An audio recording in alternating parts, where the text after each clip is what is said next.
Oh.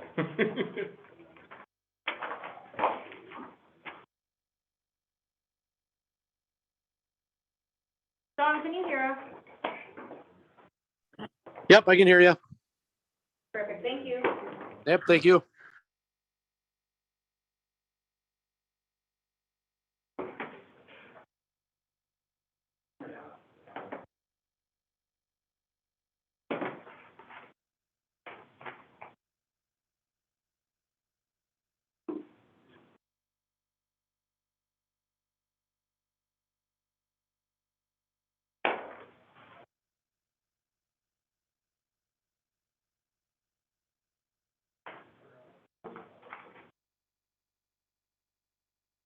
Probably because we didn't specify recycling versus trash. All right, I got 6 o'clock. Yep. All right, let's call this meeting to order. Roll call. Mitch Hodson, Here. James Coyle, Here. Scott Patchin, Here. Louis-Reindl. Here. Jared Brammerson, Here. Terry Moyer, Here. Tyler Munson is currently absent. All right, pledge of allegiance. I pledge allegiance to the flag of the United States of America and to the republic for which it stands, one nation, under God, indivisible, with liberty and justice for all. Thank you. All right, proof of posting. A copy of this notice was delivered on 3/3. It was faxed to Star News and Lake Ridge Bank, Black Earth Branch, posted on the Black Earth Municipal Building, at the municipal building and on the website and the post office. Public input. Have any input from the public? All right, hearing none. Discussion action on meeting minutes from February 7th, 2023. Also move. Second. Any discussion? All in favor? Aye. Opposed? All right, discussion action, review of municipal planning service proposals. Presentation, question and answer. You got Ayers first? Hi. Hi, everybody. I'm Amanda Arnold. I'm with Ayers and Associates. I'm going to be joined online by 2 of my colleagues, Mike Scholl and Benoit Paneker. And if you'll give me just a minute, I'll bring up the presentation. If you just want to request control. Yep, and then I'll be able to grant it. Okay. Take that.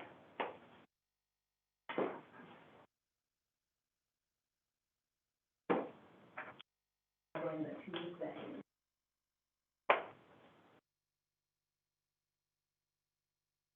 Use Zoom as much. Where do I have to request control?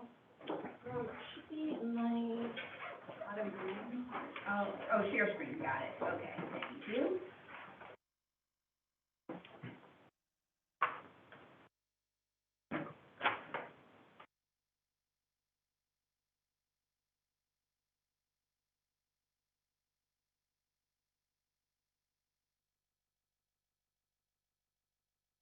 Do you want any videos up or just? Okay. It's okay, I just gotta move. These are low on my screen, there you go. Okay, cool. And I'm also gonna see if my mouse will work over here and if I can move slides from this distance. Yep, and I can. Okay, oops, now I gotta just go backwards. Sorry. Okay, so thanks again for having me here.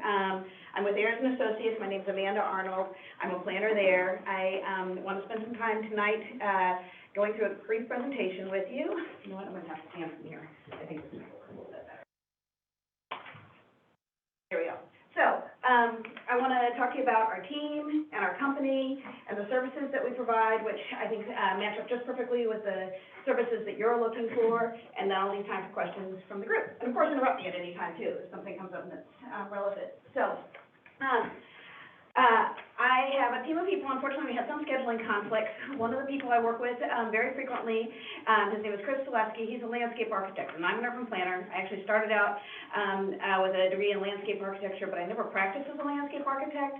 I went directly into public work, and I spent my whole career working for municipalities of all different shapes and sizes. And probably most relevant and most recently, before coming to Ayers 3 years ago, I was the town administrator for the town of Verona, not far from here. So I've been on this side of things for 20-plus years until about 3 years ago when I decided to shake it up and go into consulting. I'm an urban planner. I'm linked with the landscape architects because of my landscape architecture background. Chris is a colleague based out of Eau Claire who would work on this project with me, or as the projects come through.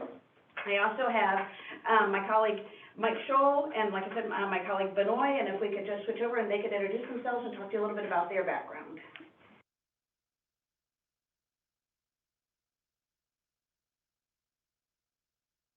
Who would you like to have start? Go with you, Mike. Okay. Thank you. My name is Mike Scholl. I'm obviously with Ayers Associates. I'm do the economic development and redevelopment, and particularly with a focus on downtown redevelopment. I've done over $150 million worth of redevelopment, everything from as small as a $500,000 upper floor housing renovation through kind of large mixed-use projects. We've worked with urban renewal with the taxing districts, built a parking garage with a taxing district, and not that something you're looking for in Black Earth, but we have kind of extensive experience in that redevelopment, and even things like helping to program and manage facade programs and strategies to kind of occupy buildings and build retail. So that's my role with the team. Thank you. Hi. Yeah, good evening. My name is Benoit Panica, and I'm a principal urban planner. Firstly, apologies, I couldn't be there as much as I would like to have joined Amanda. So I focus on primarily design-based planning, and we do projects across the country. And we focus on smaller towns and municipalities and try and get into the nitty-gritty details of design and see how we can best leverage a community's assets and funds to benefit the larger public good. So that's where my passion lies. And again, we work with numerous Main Street communities and downtowns, and are quite aware of all the complexities of what goes to make a good place. Thank you. Okay, there are a few other people who would join me if we had this contract. We've got two other urban planners, Mark and Logan, who would help me out.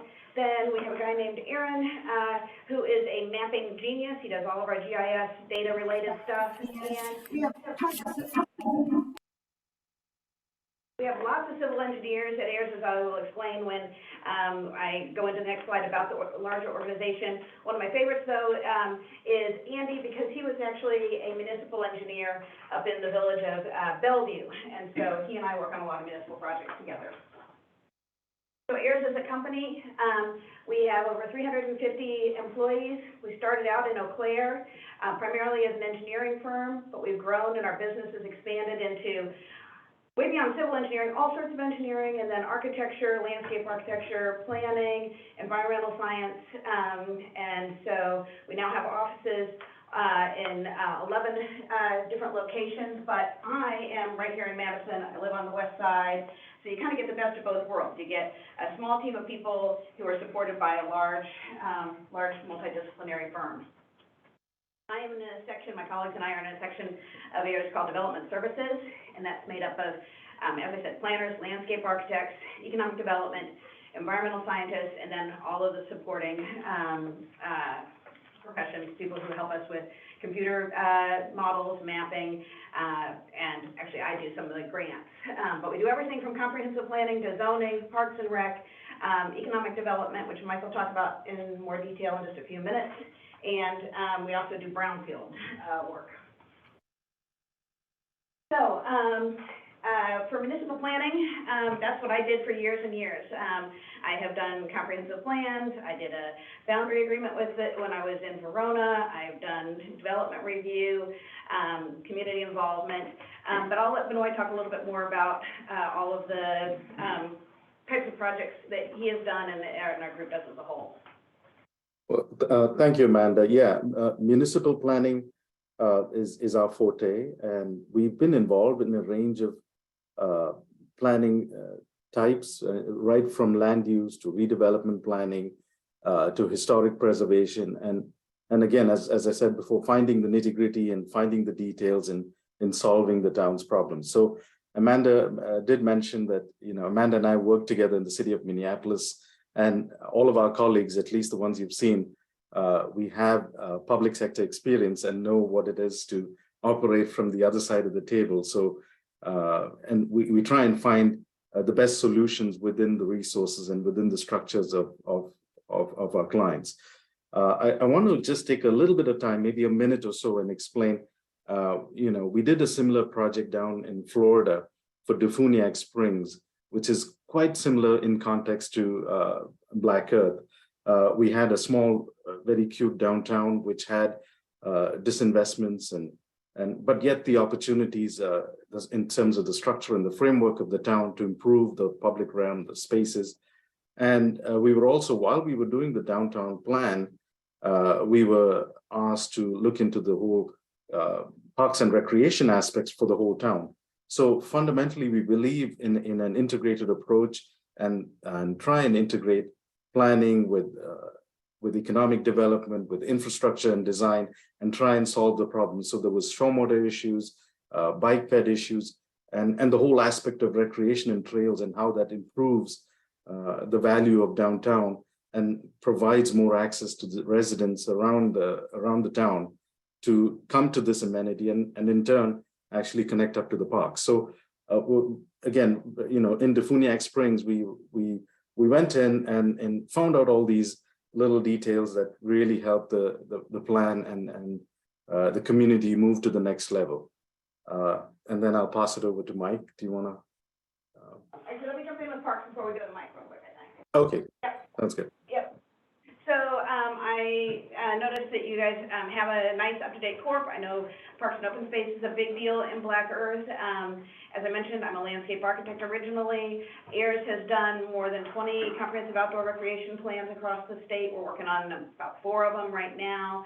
I'm doing one, it's not actually a traditional comprehensive outdoor recreation plan, but I'm doing a facilities plan for the Village of Oregon. We've done community outreach for parks in Milwaukee recently, and in Burlington right now, we're working on a park plan and their overall master plan.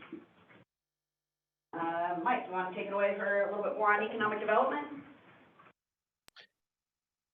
Yeah, so, part of just kind of reviewing what you've done in the past, it's important to recognize kind of the community, the desire of the community to maintain its rural feel, its small town character, but at the same time, kind of providing for some amenities and some businesses and, occupying some of the revitalizing and helping to energize some of the downtown. So we've done that in a number of communities, doing redevelopment, helping communities think about how to do redevelopment within the context of, that small town and small town character. We've done everything from affordable housing to market rate housing, plus, economic development strategies to help build retail, to support independent retail. We've worked extensively in the Main Street context. I do a workshop for National Main Street. I've done it for a number of statewide Main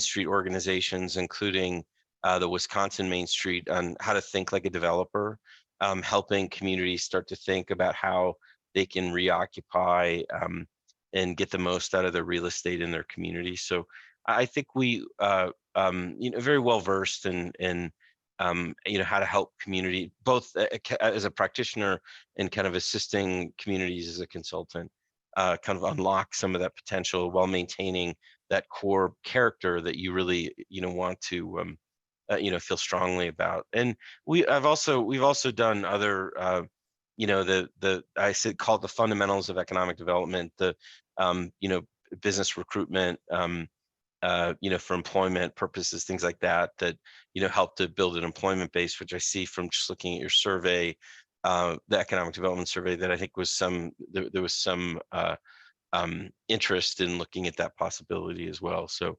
we could do that. I could give examples if folks are interested, but it's something that we've done, and we've done it both in a smaller town communities as well as larger ones. So I think look forward to that opportunity to kind of help you with those elements. Thanks, Mike. So your public works, CIP-related needs, I think this is where I bring kind of something unique to the table since I have been a municipal administrator at the town of Verona. When I got to the town of Verona, the truck in the middle was one of the ones we replaced, so, I've dealt with getting costs for, equipment, working on a capital improvement plan. When I came to the town of Verona, they just bought new vehicles every 5 years, and then we started having a discussion about, should we be looking at, where are the miles on these vehicles? How are they all being used differently? What's the magic of a 5-year increment? So I've been through those conversations with all of our parks plans. And that's the little graph in the lower right. All of our parks plans, we leave communities with a 5-year capital improvement plan for their parks. While I was at the town of Verona, we also built a new town hall. So I definitely understand, the functions of local government and the equipment and spaces needed for them. To that end, I just completed a project that we got hired on. I think because of that background, we just did a facility study for Allegheny County because they have a bunch of different public works facilities all across the county, and we helped them figure out what needed to be where in their system. So you also mentioned grants. AIRS, a lot of people at AIRS do grants, but I'm one of them, and actually I had fun writing these up. These are all grants that I have written and gotten in just the 3 years that I've been at AIRS, and a friend of mine says, it's not bragging if it's true, it adds up to almost $7 million. And then I've got another $6 million in pending grants that we've submitted that I feel pretty confident about. I've done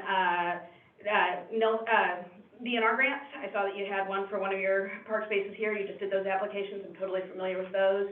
And that's why we do the comprehensive outdoor recreation plans too, to help people get that funding. So I want to leave time for questions, so I just want to leave you on this note. These are different kind of guiding principles that we have at AIRS, to help us, be good consultants. But one that I'm really attached to that resonates with me is that we really believe in treating our clients as partners, and I would totally welcome the opportunity to have this contract because I would love to be here. Like I said, I'm right in West Madison. This is my sweet spot of local small government, and I hope you'll consider the AIRS team. Can I answer any questions? Or Benoit or Mike can. I guess biggest aspect that we're trying to do is, obviously EDC is important and Yeah. Growth. Sure. And getting up to date with equipment and stuff, but, with our hands tied with budgeting sometimes and 2% and, Totally. grants are gonna be very, very, very important part of this, so. Right. I know there's a lot of big plans we wanna do. Right. We're gonna be able to do them, so. Right. Well, and the world has changed as far as grants. I mean, when I was at the town of Verona, I remember people saying, oh, can't you write us a grant? And at that time, 5 years ago, I was like, there's nothing out there. So it's totally different grant environment now. Right. There's a lot of money to be had. And hey, Amanda, if I could jump in, I would add too, as Amanda said, it's not bragging if it's true, but Amanda's done about $7 million of grants, and I've done it, I think at least 7 to 10 million in grants for communities last year, everything from federal to state facilities.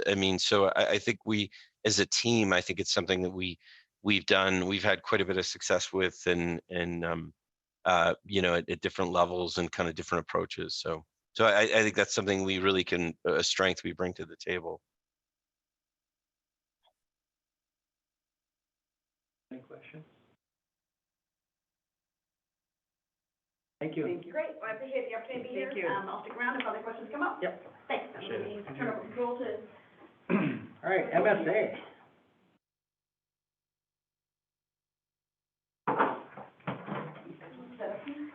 Hi. Hi.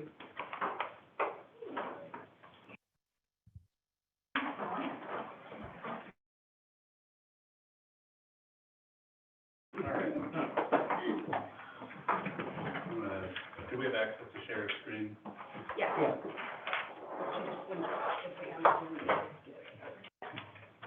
What's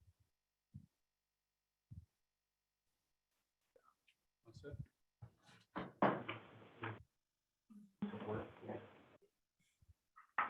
And did you have anyone online? Did you need any? We do have one Okay. online. Yep. One? Okay.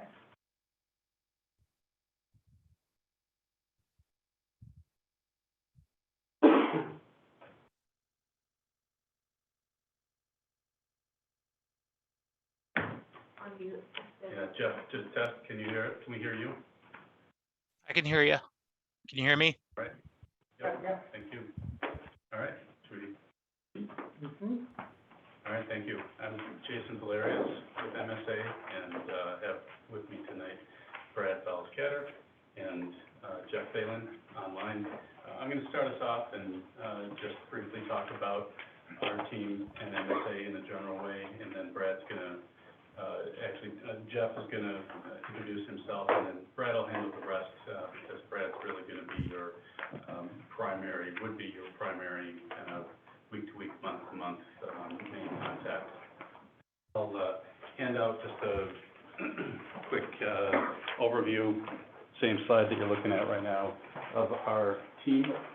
And it's really the three of us. We have a larger team behind us of folks that are various types of expertise across MSA. Most of these folks right in the immediate area, based out of Madison.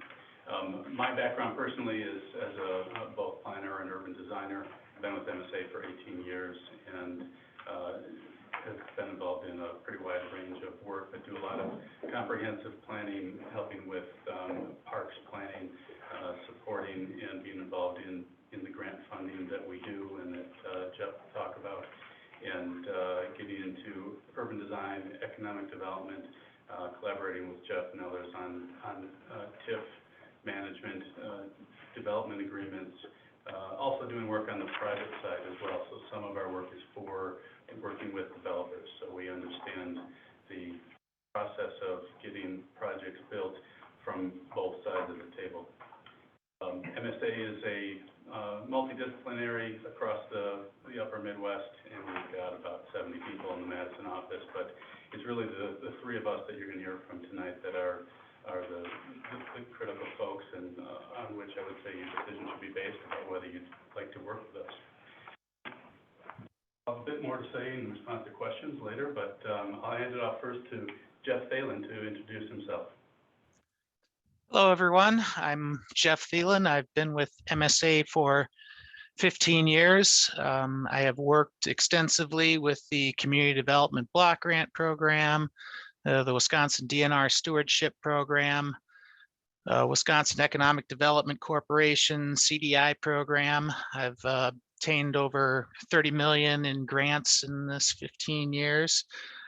I'm also very well versed in TIF district creation and management, and as well as other planning activities. Thanks, Jeff. And All right. My name is Brad Valscatter. As Jason mentioned, I am going to be the one primarily responsible for doing the lead on some of these projects. I'm a landscape architect and also a planner, and I have a history of working in water resources management. In fact, my master's degree project was actually done in Mesomaney. So we did the Lake Marion project, and I've actually presented in front of this board and engaged with people from Black Earth and Mesomaney as part of local parks and recreation processes. So I'm familiar with some of the things that were going on, even though that was close to 10 years ago.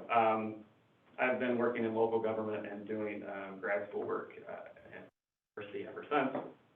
And so I work in a wide range of projects, from landscape architecture, downtown street redevelopment, zoning administration and planning, and I'm actually getting my PhD in urban planning as we speak. As Jason mentioned, I will be working with a broad team of people that runs from engineering, other landscape architects, and other planners in our offices that have a wide range of experience that go from, excuse me, I have to turn the page. So planning and urban design, economic development, funding, and you can see some very specific aspects of MSA's planning and design studio right here. So we bolded some of the sections that you pointed out in the RFP. So we have municipal planner of record services, comprehensive plans that we've worked on. We have a wide range of those types of services, everything from future land use to zoning and policy changes. Parks and recreational planning, comprehensive outdoor recreation plans as part of funding sources. Redevelopment studies for downtown neighborhood corridors, doing market research, and engaging with the municipality to figure out what sort of fits within the scale and appropriate market for that community. And then funding, as Jeff talked about, different funding resources. And then lastly, I would touch on some of the zoning ordinance and administration done from the day-to-day contacting, or, people contacting businesses that are contacting the municipality, talking about locating here, or residents wanting to build new things. We handle a range of zoning administration tasks from behind-the-scenes work to forward-facing, like applicant and client contacts. There's a range of other services that weren't necessarily mentioned in the RFP that we also put on this list because we know that working with communities that sometimes this administration and municipal governance can be a moving target. So from year to year, you may have to work on different tasks on and off. It might be time for a comprehensive plan update or a new corp, so you can be ready for funding. So we're used to the on-again, off-again kind of busyness that happens with various years. You have to keep upkeep on some of those administration tasks. This applies directly to the Village of Black Earth, the RFP. We broke down some of the categories that you specified that you wanted in your RFP. These 4 areas come to mind: working for your Main Street Business District revitalization. We have experience doing that type of work. The TID and TIF marketing and expansion projects. Grant research and writing. We have experience working with these different municipal grants, recommendations and administration for updates and ordinance. Parks and recreation, the infrastructure and funding aspect of that, both the design and bid processes. Then municipal planning services, where we talk about just the run-of-the-mill comprehensive plans, outdoor recreation plans, your ordinance management, zoning administration, those types of day-to-day, year-to-year tasks. And then capital improvement projects, doing cost-benefit analysis, again, market research, and lifespan studies for equipment or buildings or facilities and services, including parks and other aspects. So something that wasn't in the RFP that we thought was worth mentioning here was that along with all these other services, you're also getting all the related knowledge, strengths, and skills that come with a multidisciplinary firm such as MSA. So, public engagement, if it comes that we have to have a public engagement process, comprehensive plan updates, zoning amendments, any type of process like that, we have an extensive array of public engagement tools and people that are familiar with those processes. We're great at building intergovernmental and interagency partnerships between not only our company and the client, but also with different government agencies that are going to be working with various processes and grants over the course of this planning processes.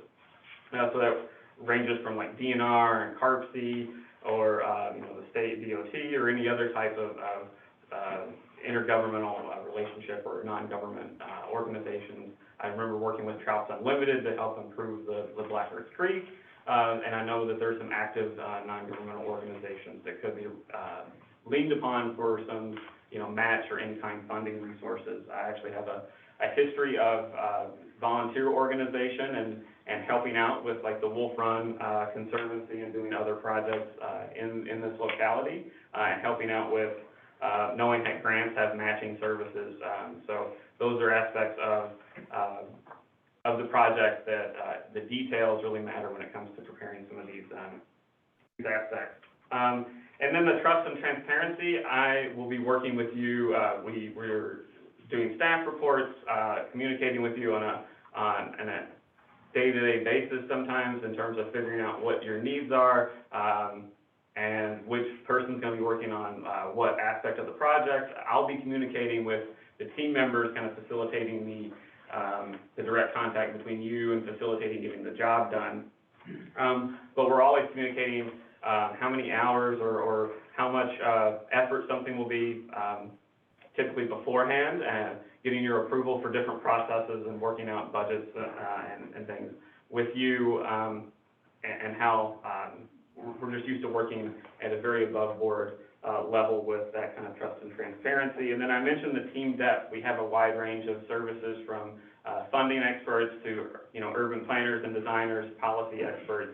We also have our whole engineering and surveying staff that, fall back for technical expertise as well.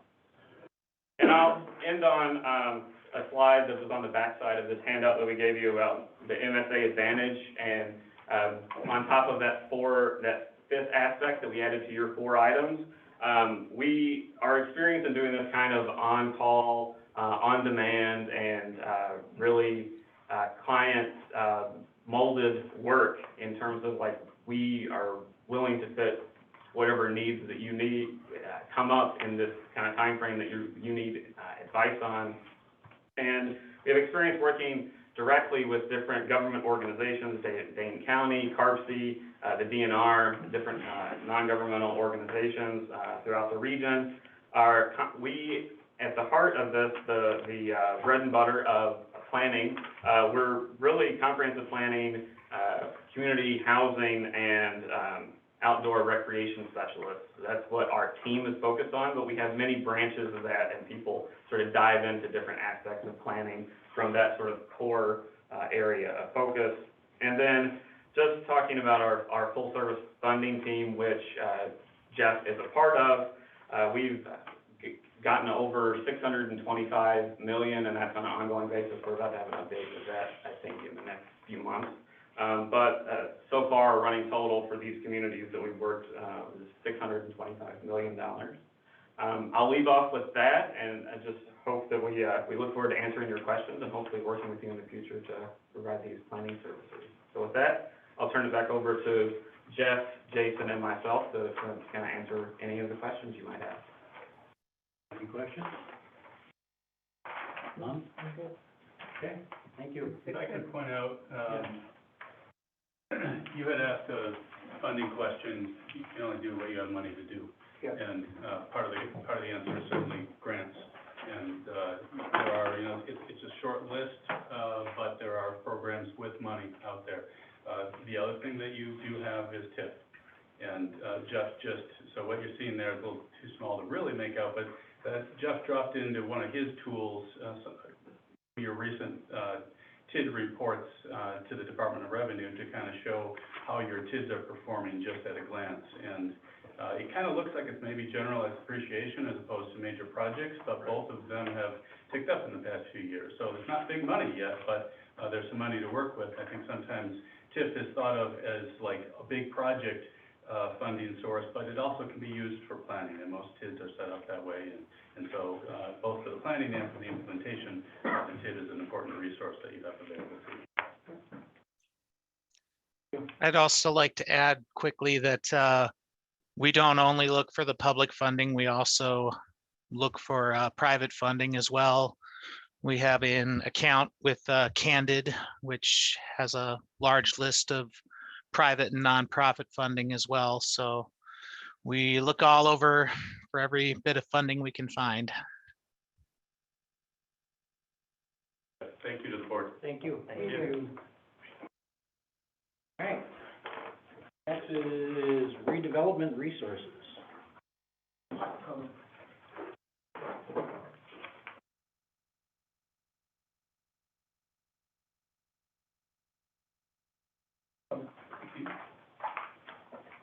Do you have anyone online? We have Samantha Cashes online, but she is observing. She's our intern from UW-Madison in planning and.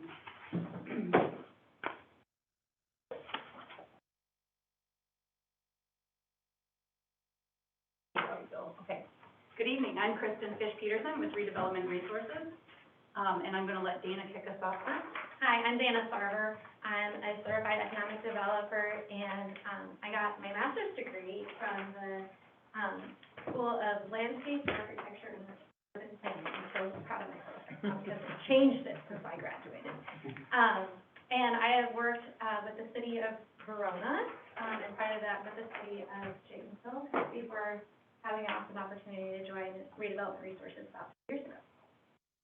And I started Redevelopment Resources about 13 years ago. I have an economic development background with the city of Wausau. I worked there for 7 years, learned everything I could possibly learn.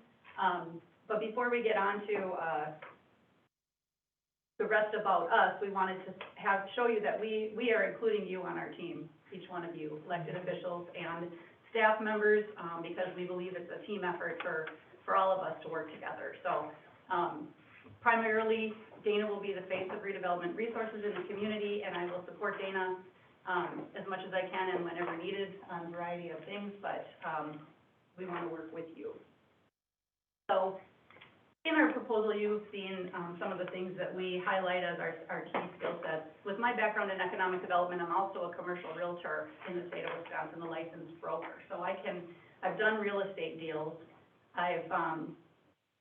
My experience from the city of Wausau was very rich and robust. I've written several TIF plans for communities. I've lobbied for TIF legislation at the state Senate. I've done deals with developers and municipalities and sat on both sides of the table of those negotiations. So we know the intricacies of that tool and how to apply it creatively for your community. We can do real estate site evaluation. One of the things that we like to do is really talk to the property owners and find out what their goals are for the long-term use of their property. If they're not interested in selling and we have, a problem there, then we have ways to work through all of that. Research and market analysis. We do retail, business support, marketing. We do planning, facilitation, and org structure. But what sets us apart when it comes to working with you is our years of experience actually doing this work. We've done the work. We haven't just consulted on it. And we do some plans for communities where we'll do the plan, but we'll make sure that before we leave that community, we know how it's going to get implemented. And oftentimes our communities where we do a plan will ask us to stay and implement the plan for them and with them. So we have done Main Street revitalization. A lot of business recruitment, retention, and expansion. Worked in Pulaski, Wisconsin for 6 years, and I did a lot of business recruitment. Made a lot of cold calls, and that's the sales background that I have. My marketing background, my real estate background, really selling a community. That was the goal of my job at the city of Wausau, was to market the community. So I went to international woodworking fairs and plastics expos to try to bring businesses to the community. I mentioned our experience in tax increment financing. We have experience in capital planning. We just helped the city of Baraboo work through their 5- and 10-year plans for that. Oftentimes, elected officials think in terms of budget cycles and election cycles. And if we can help the community plan for the long term, you're going to see that reward pay off into the future. And we listed our experience with grant writing in our proposal, and we have extensive experience not only writing the grants, but then also administering them once they come into the community, because that can be a nightmare for whoever doesn't do that on a normal basis. It can be a foreign language to staff sometimes, and it's tough. We have CDBG experience. We've worked with the EDA. We've worked with the DNR and the WEDC. We've worked with federal grants. We did help the town of Maine in northern Wisconsin apply for a federal grant for a fire truck, which they were awarded. So we do have that experience in finding the money and then doing what it takes to bring it into the community. Foundational to our work is relationship building, and that's not only internally within your own organization, but with larger groups such as the school district, the fire department, the police department, the business community as a whole, regional resources, like Kristen said, with WEDC and DNR. So bringing in all of those partners, because they all have a vested interest in your growth and development. And brokering relationships is not only bringing resources to the community, but it's also, identifying the gaps. So, for example, when I was working for the city of Verona, I recognized a gap between the connection with the school district and the local government and the business community. So we would get projects coming in, either identifying that they needed to expand, had no idea, or that they were leaving the community. And so I developed the business retention and expansion program. And it just had to do with people assume that because they told the school district once that this is the resources you have, and here we are, that there's no turnover, and that institutional knowledge doesn't always get passed on. So it's a repetitive, almost a marketing strategy within your own community to additional resources. With regards to the Main Street revitalization work that we've done, the city of Janesville had tried to create a business improvement district 2 times and failed. They had one, it dissolved, went forward with 2 other proposals and it failed. So this was their 3rd and final attempt. And there was just this distrust between the business community and the local government, and I got sandwiched in between and got to broker those relationships, identify as local champion, and empower them to move it forward. And it passed, and within the last year, they've hired their own executive director. So I'm thrilled. I still have great friends at the city of Janesville, but I am also thrilled to be working it from my own home in Verona. Relationship building is the key to economic development, and I think you probably have experiences where there may be a disconnect with a business in the community, or an issue with the village's governing, with your village board. But it is all about relationships and being able to be that messenger from the village to the community and from the community back to the village as elected officials or staff. If you understand what's going on in the businesses, you can be aware of problems before they happen. And that's the whole goal of business retention. An example of how we discovered a challenging issue in Merrill when we were consulting with the city of Merrill doing their BRE outreach. There were 2 wire manufacturers in the community. One was creating wires for the Christmas wreath industry, so they needed employees in the summertime to work on that wire work. And the other was building the cages that surrounded the engine components in the lawn mowing industry, and they needed employees in the wintertime. And we were talking to both companies saying they had a problem hiring seasonal workers. Well, that was an easy one. Why don't we bring them together and allow them to talk to each other and share resources? So that's the kind of work that we do. We get really in depth with the community, get to know you, get to know your businesses, and get to know their issues and help solve them. And all the connections that we can make here, we've actually made connections like that, whether it's businesses to services or to other businesses or to financial or technical resources. But being the village, being the client, any kind of technical assistance and financial resources you need, we're here to help you find those as well. An example of a project where we got to implement, we did the plan and then we actually implemented the plan, was on our Watertown, Downtown and Riverfront Revitalization Program. We did a plan for Watertown in 2014, and it entailed 3 types of implementation activities: small scale, impact level, and transformative. The small scale activities were things like bike racks, benches, banners, the small planters, that kind of thing. Impact level, we helped them create a revolving loan fund. We helped with a facade program.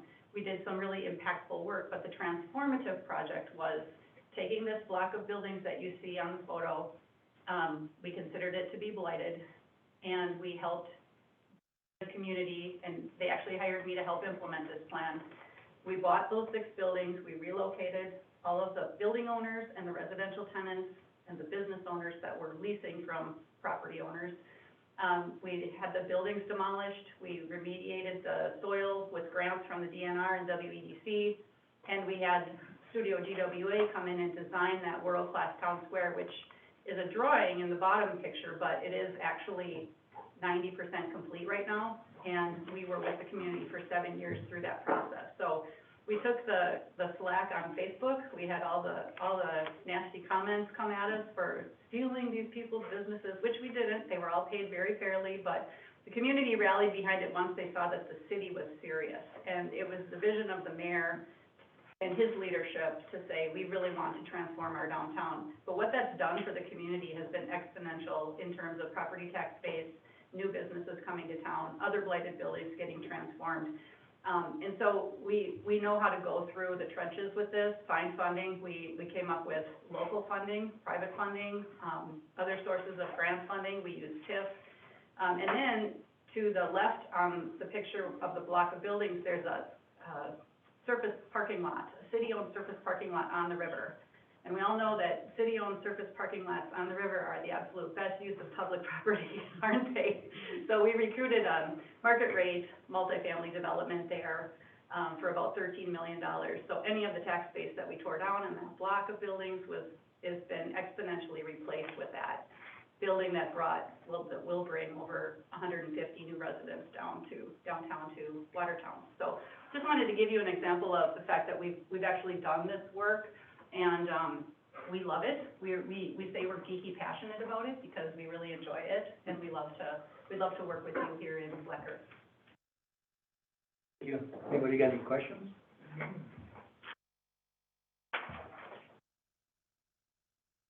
All right. Thank you. Thank you. Thank you. Rebecca. I apologize for my voice. My kids brought me some good old germs home, I think, so, I don't normally sound like this. Do you have anyone online that you need to? No, just a few. Okay.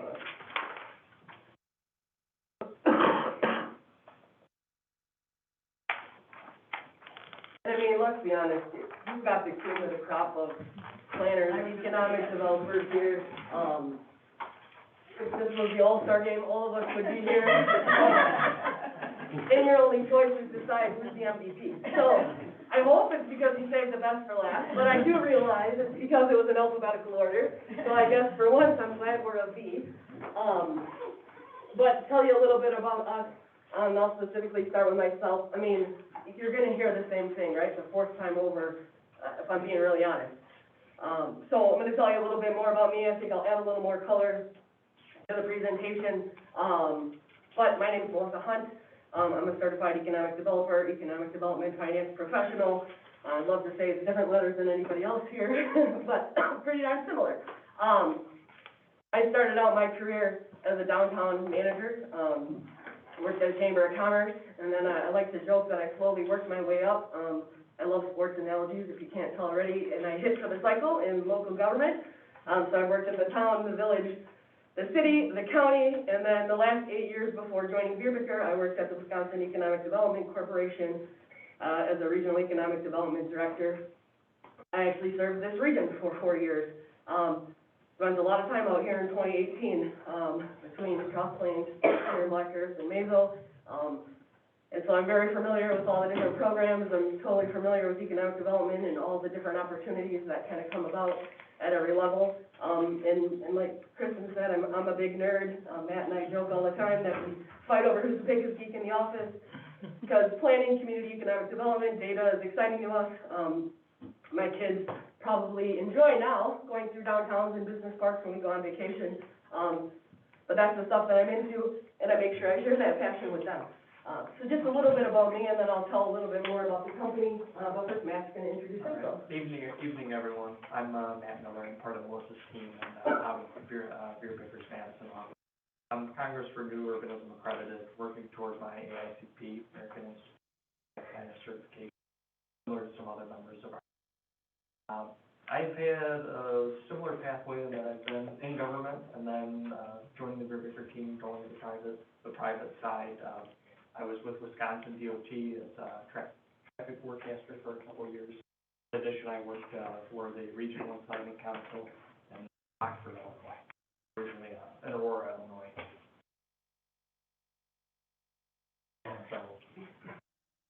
And we like to give Matt a hard time. He's one of the younger folks on our staff, but his favorite thing to do is to go into a community and find out that their zoning code actually was last updated or approved before he was born.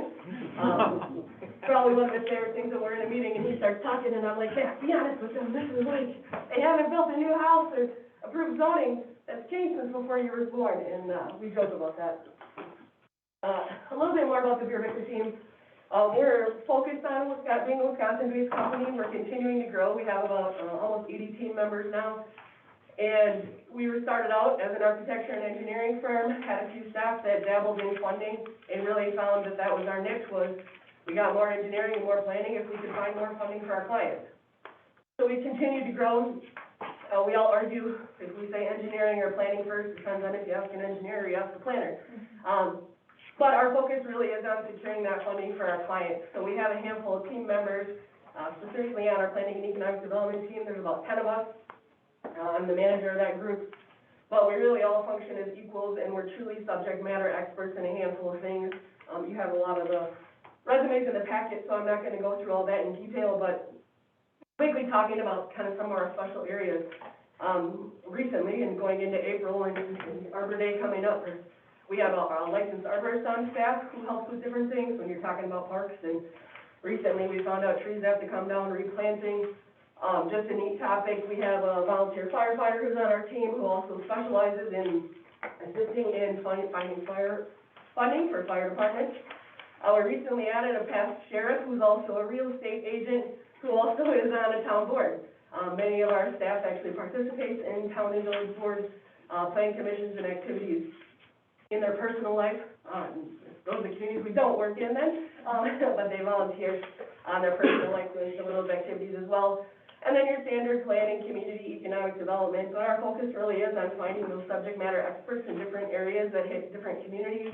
And again, a handful of us have all worked at the local municipal level, from being administration, public works engineering, to planning, economic development, and downtown staff. Like I said, Beer Victor is continuing to grow. You're really in our core area, which is Madison-Reedsburg. We started out in Reedsburg, grew into Madison. Recently expanded our Milwaukee office and are continuing to grow that direction and looking for opportunities around the state. But we focus on Wisconsin, so we can be experts in Wisconsin statute, Wisconsin code, Wisconsin rules. So when we're doing projects, it's a lot easier for us to understand what's going on and be experts in those areas. Talking about our success, our team has secured over $130 million in grants. Recently, we met this morning to talk about our pipeline for the last 3 months and the next 3 months out. We're at about 24 to 26 million in grants that we'll be applying for in this cycle right now in the next 3 to 6 months here. We really focus on, from a grant standpoint, not just applying for the grants, but securing the grants, and then the implementation side. So our focus is, we're not going to lead you down the path if we're not sure you're 75, 85% of the way to be successful. We're not going to waste your time, energy, effort, money to move forward with the grant unless we're pretty darn confident we're going to get it. And then we do TIF creation. We have a great team that focuses on both the creation and amendments of TIF and really looking at the area to understand projects. And our TIFs, I like to think that while we do have financial expertise, our focus is on the community and the plan, making sure that everything that's in there is what we can get done, that we jokingly throw in everything in the kitchen sink so nothing pops up that we miss. If we have an opportunity for funding to tie it into a grant or other opportunities for growth and development, we're utilizing that. Dad is going to jump in here on planning. So, part of what we do as a Beer Victor team when we're looking at plans, becoming part of your team and community is saying, is it something that you're going to use? Or is it going to be a plan? There are platitudes about it or towards it, but it really doesn't lead to any change. That is what we want to avoid. So a couple of examples of things that we've had our fingerprints on in other communities across Wisconsin we feel would make a good fit for us joining your team here in the Village of Blacker. Comprehensive plan. We did your existing one. It was, the phases were a little bit different, but we did it in 2009. We've recently, in my time with the Beer Victor team, we've had updates and rewrites to comprehensive plans from conception of plan to completion, meeting with the communities, meeting with the residents of the community. What do you like? What do you don't like? What are things that we need to improve economically in terms of housing? We have had some housing market studies performed as well in the last 6 months. Comprehensive outdoor recreation plans or CORPs. We frequently as well. A part of that is having that updated or a recent court obviously opens the door to funding avenues from the DNR and other grants.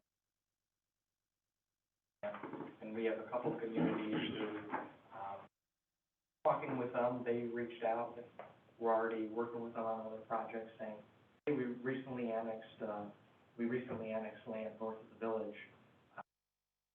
Bringing our expertise to the table with them and saying, well, this is an interesting opportunity where if you want to, it can be passive parkland in agreement with the DNR. There can be some funding involved with it, where you create a bit of the cost of the upfront acquisition, but it also is creating an amenity that currently doesn't serve a portion of your community because of literally a river runs through it, or the highway is separating a portion of your population. Amenities you may currently zoning, kind of both sides of the coin. The implementation of zoning ordinance, the joke that Melissa kind of stole my thunder on in terms of them being older than me.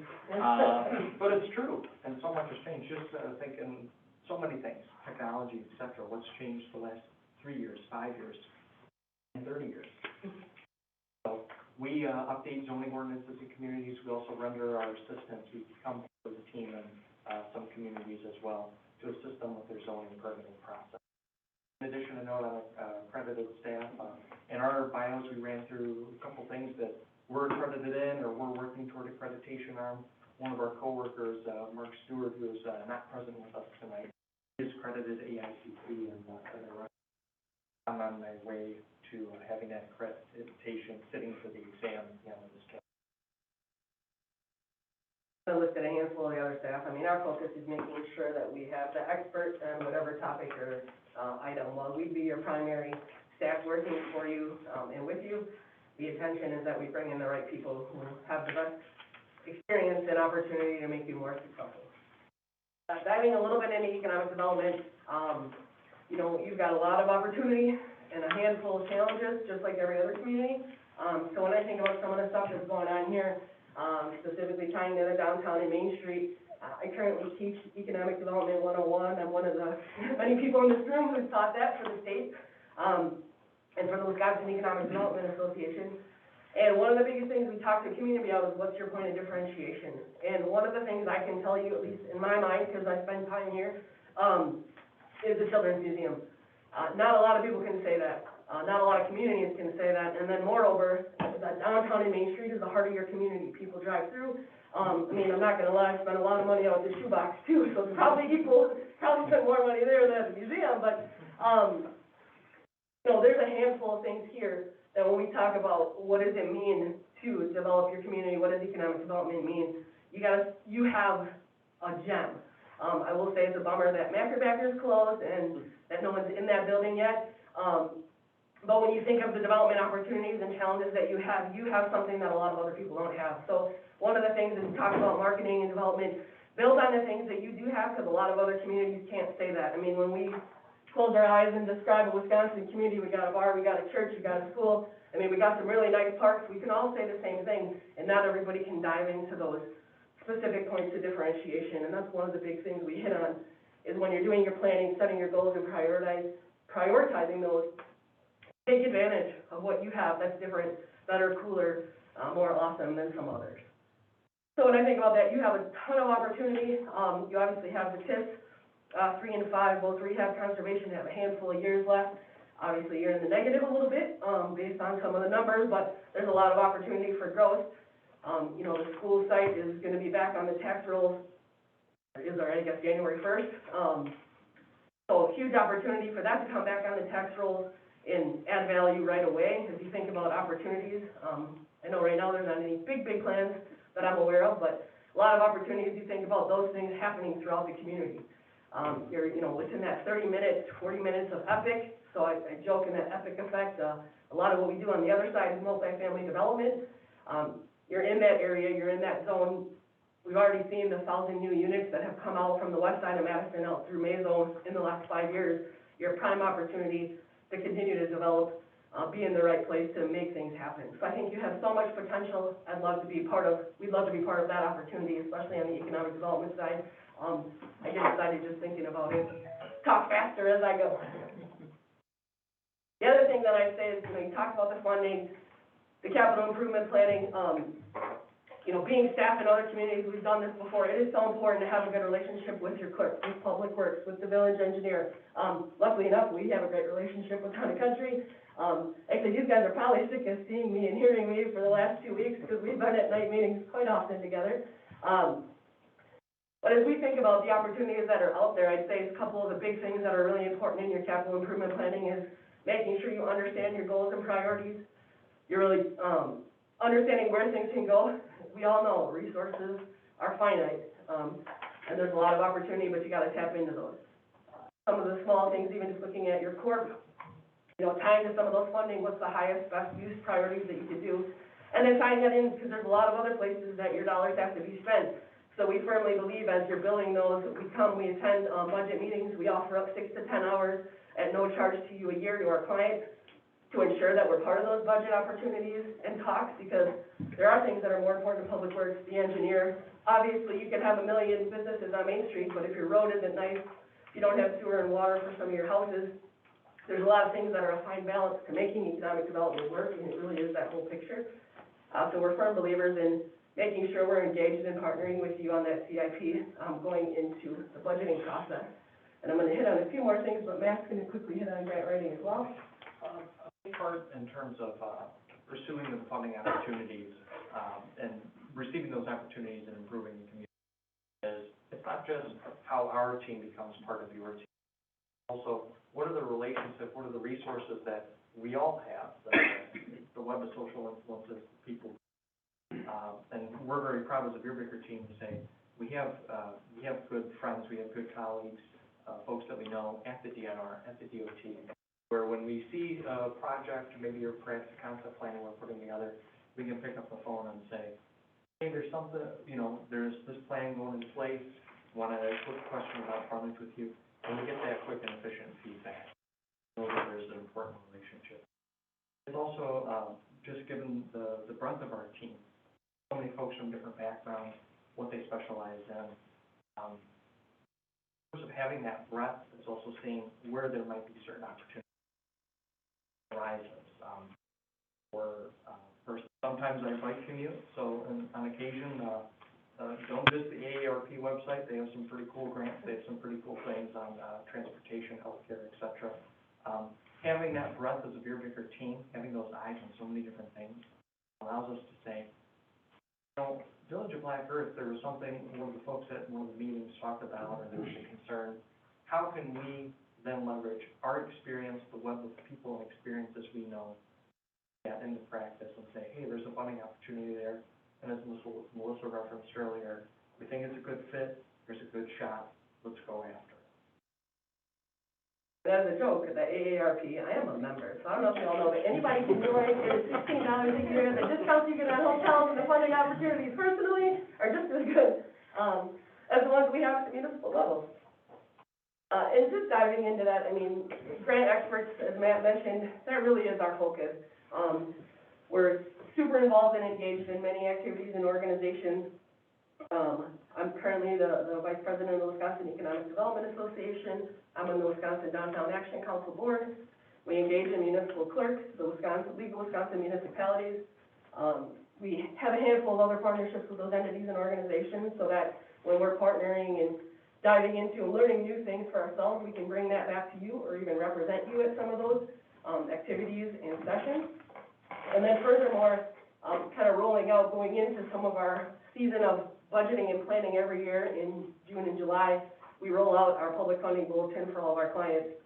And our focus, this is just a few pages out of there. We have it for many different areas, but our focus is in ensuring we have a grant champion, again, cool sports analogies, but grant champion for every one of these programs within our office, so that if it's focused on engineering, we have engineers, we have landscape architects, and the intent is really to ensure that we know those people who actually work. Like Darren at AARP, the Wisconsin Associate Director, is a good buddy of mine, and I make sure that all of our clients know what grant's coming up and how we can tie that into something going on in the community. So we meet with DNR, DOT, WEDC, the feds even let us come hang out sometimes, so we know what's going on. So I think the summary is, you know, our team specifically comes at it, that we're a part of your team. We want to bring the expertise that you don't already have. We're not here to step on toes, but we understand the value of kind of putting all the pieces together, and we'd love to be part of your local staff. Any questions? Any questions? Thanks.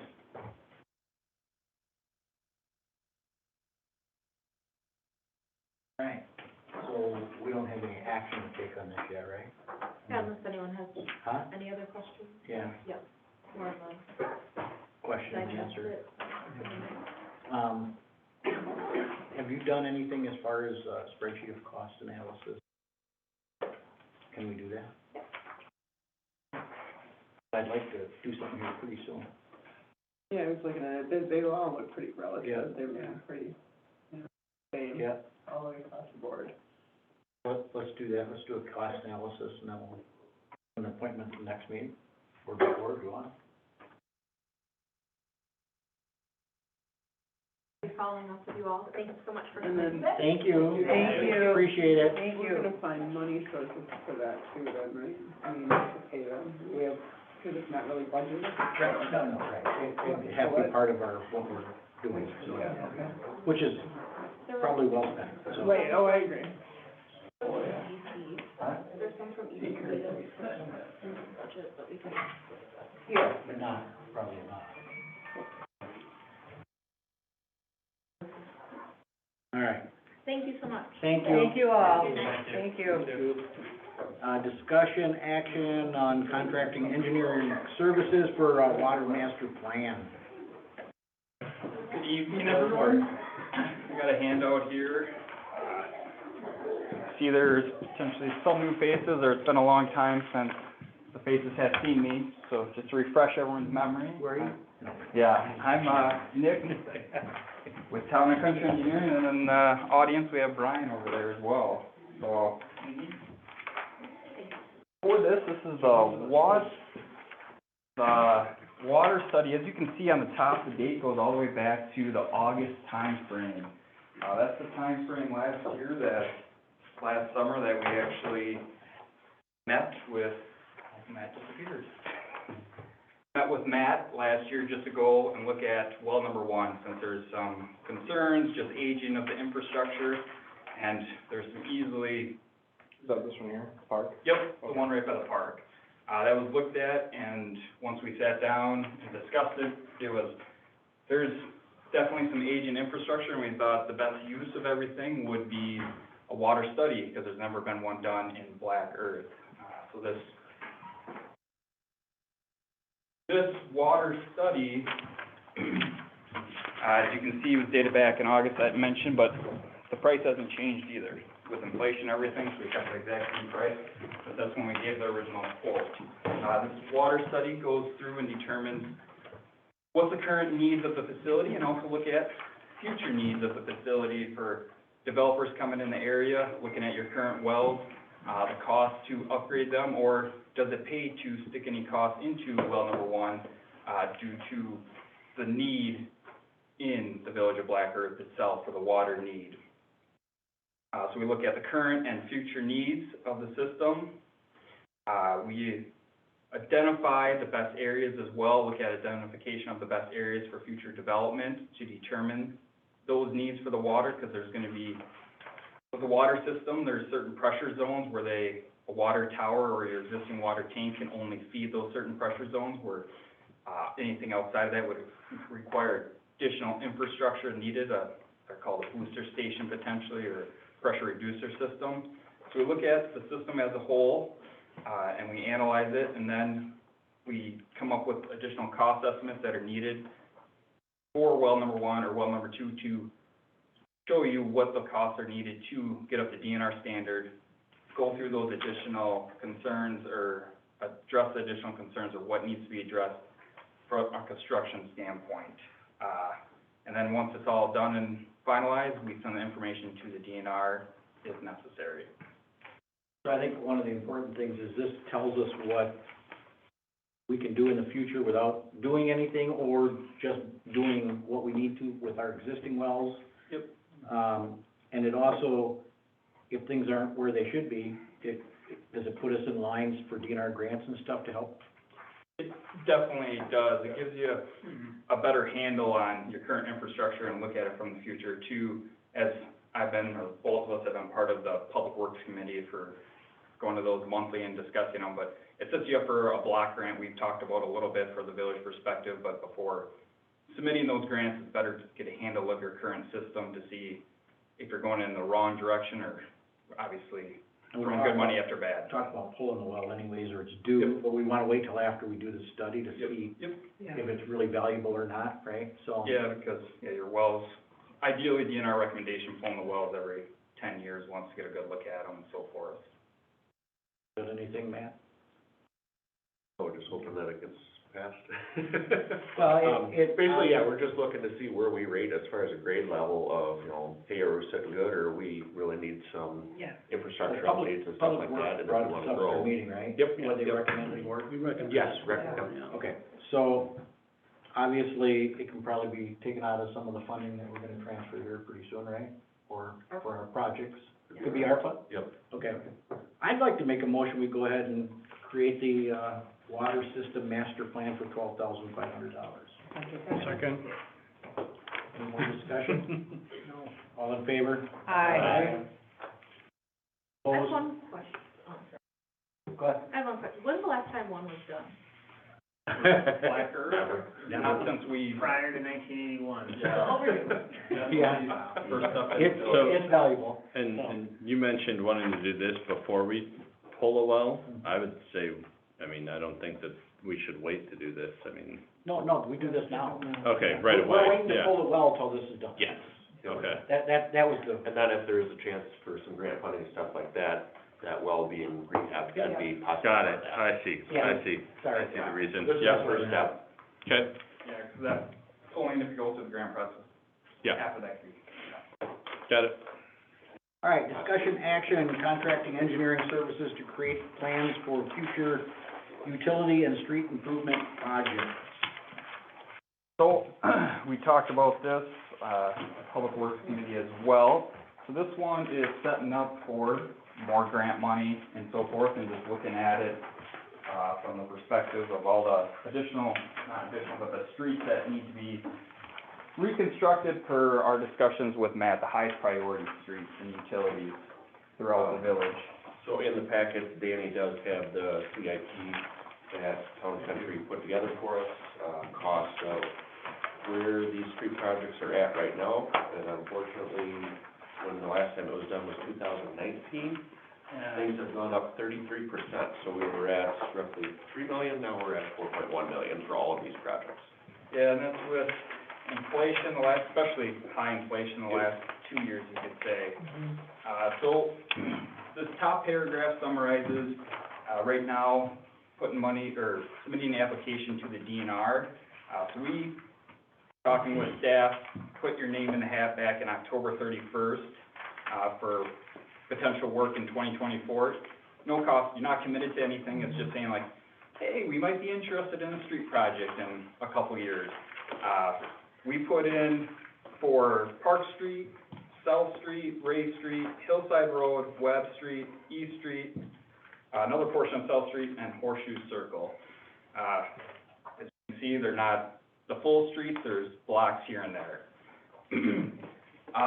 For this application, it's not saying you're required to do any of these, you could skim it down if you want to, but DNR, that's the first step into their 2-year process. So the next step, you have to submit a June 30th submittal for the safe drinking water loan, and then a September 30th for the Clean Water Fund. Both of those require actual full engineering plans to be submitted to actually get into the next step of the pool. And once those plans are submitted, they come out with a new list, a revised list saying, hey, this is where you qualify for low interest loan and also potentially principal forgiveness. They call it principal forgiveness, but you could say grant. I'm going to say grant. It's think along the same concept, DNR just has their language they like to use.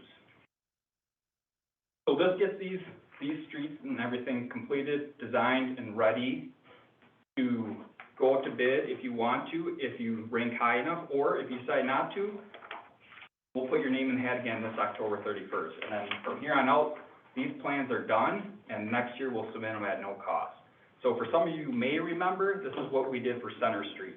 Center Street was the same concept. We designed it all, completed it all. You put your name in the hat that summer for June 30th and September 30th. You came back, you didn't get any principal forgiveness. You're like, nah, we're gonna submit again next year. You submit again the following year. It was either the following year or the year after, 2 more years, where then DNR's like, hey, we got some principal forgiveness money here.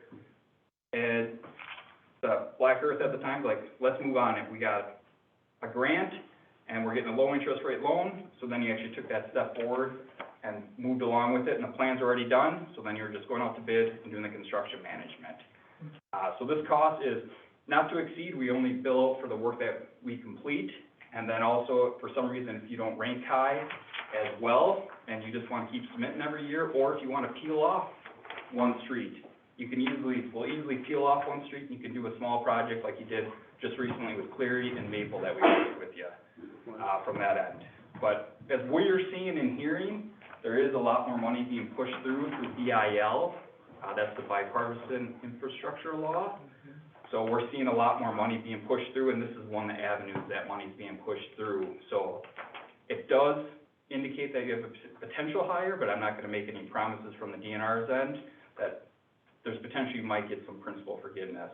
And then we could, at that time, reevaluate if Black Earth wants to proceed to that next step of construction after it's all designed, or wait later on and resubmit again.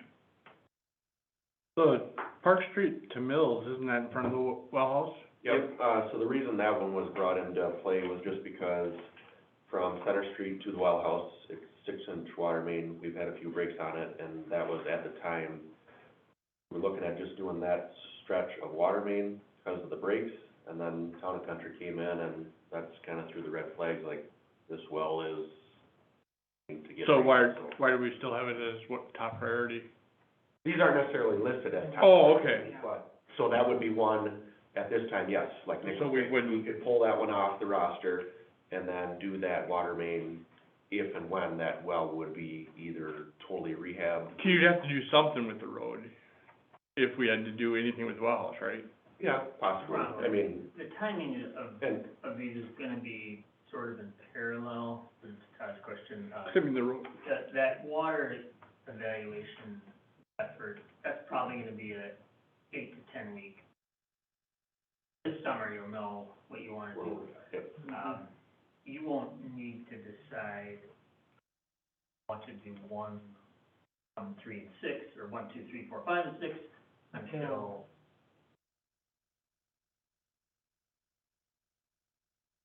that point. So you'll be able to have one inform the other. Okay. But also, you're correct.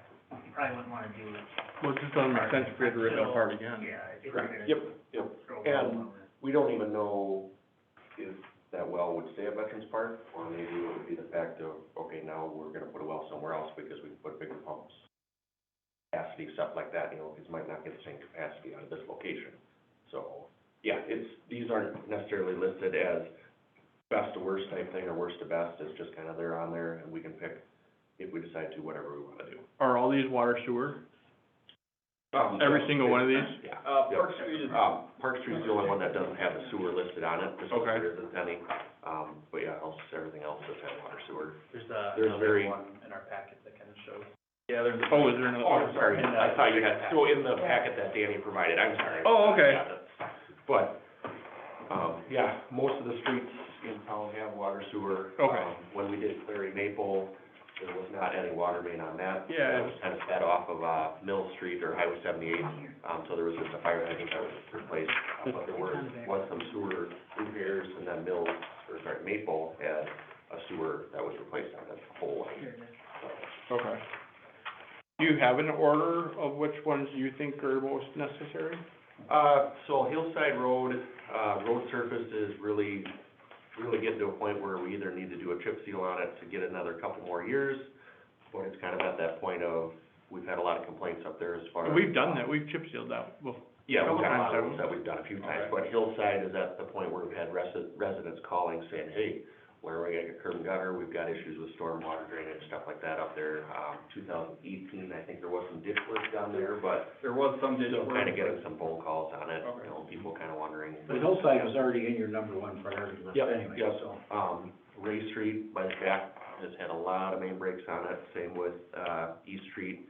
Webb Street's got some issues with drainage down there. So that one's never had curb and gutter, right? What's that? That one's still waiting for curb and gutter, isn't it? Yeah, yep. Yeah, but the road surface isn't too bad. What's It's the? not terrible, it's got some spots where it's got some dips from Yeah. sewer laterals being replaced or repaired over the years, but, so. Yeah, and that'd be something we'd work with Town and Country too, is getting those prioritized, and it all kind of comes down to funding too, of, you know, hey, can we pull $1 million out of the hat? Or is it just gonna be, you know, well, we only do about 400,000 right now, so. So like Center Street, you're just mapping all these, we're paying you to map them all out, Design and then they everything can out. sit on the shelf until we. Instead of doing them at, Yeah. taking them all like that. Yeah, and if it takes 10 years to get to one of these streets, you wipe the dust off them. Yeah, I hope not either, but you wipe the dust off and we're kind of ready to go, there may be some tweaks, I'm guessing, but you guys don't think there'd be anything like R-related or any big changes, like we'd have to redesign the whole project? correct? No, We just went through and approved the new stormwater, right? For the Dane County, so I would imagine that that's gonna be good for 10, 20 years. Yep. Yeah. Yeah, where a lot of these are exempt from Dane County's ordinance. I know you're talking about the update to the 200-year event. I think Brian was at that meeting, if I recall, but yeah. Yep. So, but these DNR's regulations from a street utility just don't change. Just a lot different, well's a different story. Their regulations are changing more frequently, and same with wastewater treatment plant and so forth. That's, different story. So the sooner you get the well in, the better, before they start putting more restrictions on it. And more expenses. Then this is at a not-to-exceed cost of $196,000? Yep, and we only bill our time, but not to exceed that. Not to exceed that. These were the, Yeah. plus the 33%. Are these with, including the 33% increase? Yeah. In the last study? These are the current, These are current, the current estimates. February, yep. February 10th, so you look in the top left corner. My question would be is obviously the 400, unless you had grants to pay for a lot of it, you're not gonna be able to borrow that in the next 5, 6, 7 years. No. And we don't have the borrowing capacity for it. Correct. So instead do of we really- spending the 196,000, Do we pick the best 5? yep, Or, or you say not to exceed 7,500, whatever you could pick a number. And the country and myself can kind of like, okay, maybe I'm speaking on it. Okay, so, I would, that's what I was thinking. yeah, so maybe like, okay, pick 3 of them, like, and then we'll just go from there and try to get those 3 done, like I said, in the next 5 years. Are we gonna get 3 streets done? That's what we did was 2020, and then before that was 16 and 17 with Center Street, so I know, like you were saying, funding is just. Well, would you only submit those 3 streets to the DNR, or for the plans, for the June 30th and the September 30th deadline, or are you still gonna submit all the streets on those plans? We only do the 3 if that's what we decide to spend. Only what we have. 100,000. I wouldn't even mind designing half of them right now. Right. Than the 100,000 instead of 200,000. Yeah, I would rather do more than And less. I'd rather We're do gonna more do than the less, exercise. but yeah, keep it reasonable. Yeah. So. Got any thoughts? I guess how, as far as you guys breaking it out, you know, Thinking, larger projects of Webb Street, do you see a difference, like, okay, tell me again what you just said, I'm sorry, you were So, thinking about. I'd like doing to the 300, design like doing the 100, doing the half of 100. this, that would be, because within the next 10 years, there's no way we're gonna borrow. 4 million? No. Well, and it's gonna be 5 or 6 by the time we get to them, right, realistically.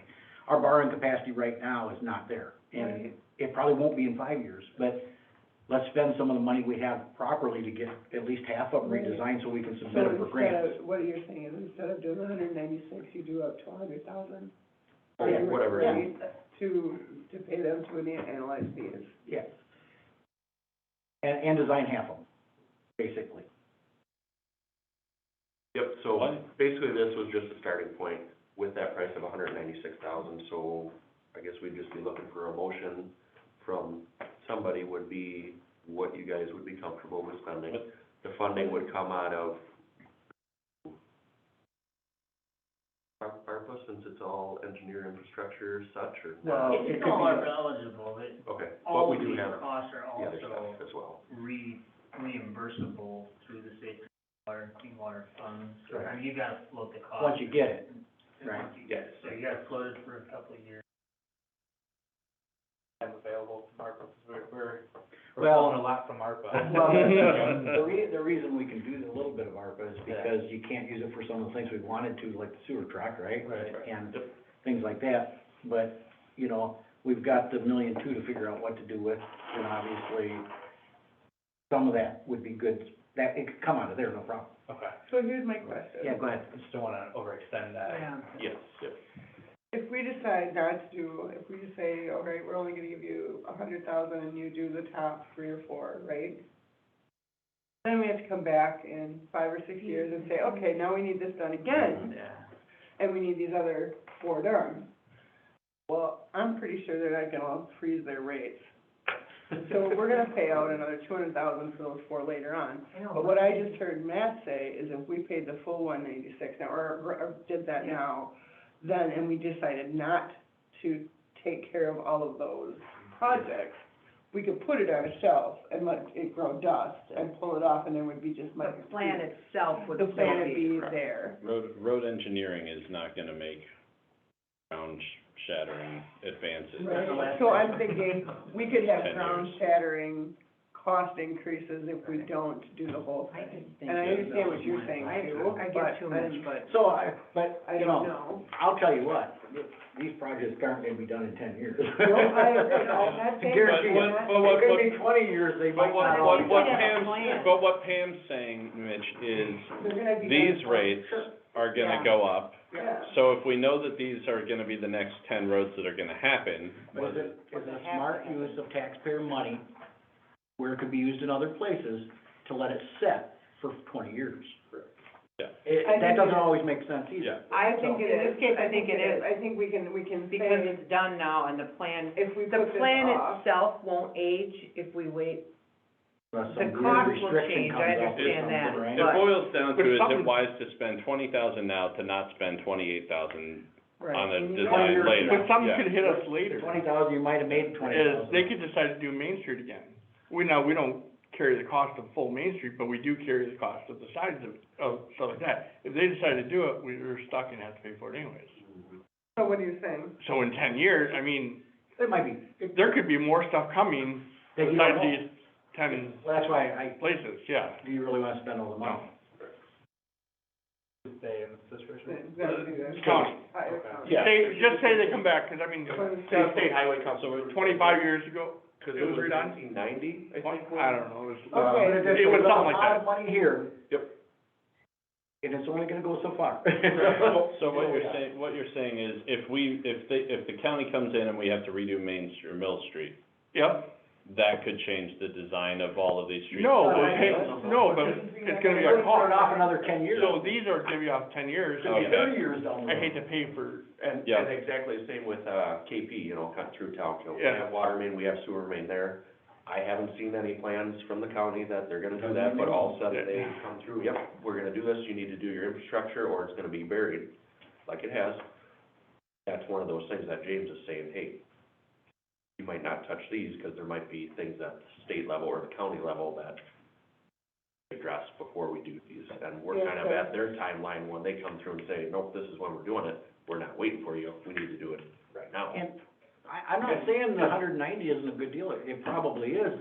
I don't wanna short ourselves money from doing other projects that really need to be done, like Yeah. a generator, roof, and, I mean, Yeah. money only goes so far, so. Yeah. Yes, sir. So, Go ahead. go ahead, Terry. One thing I was gonna tack on for folks. There's not nothing new under the sun in road design, very little new under the sun in. Once a plan set ages,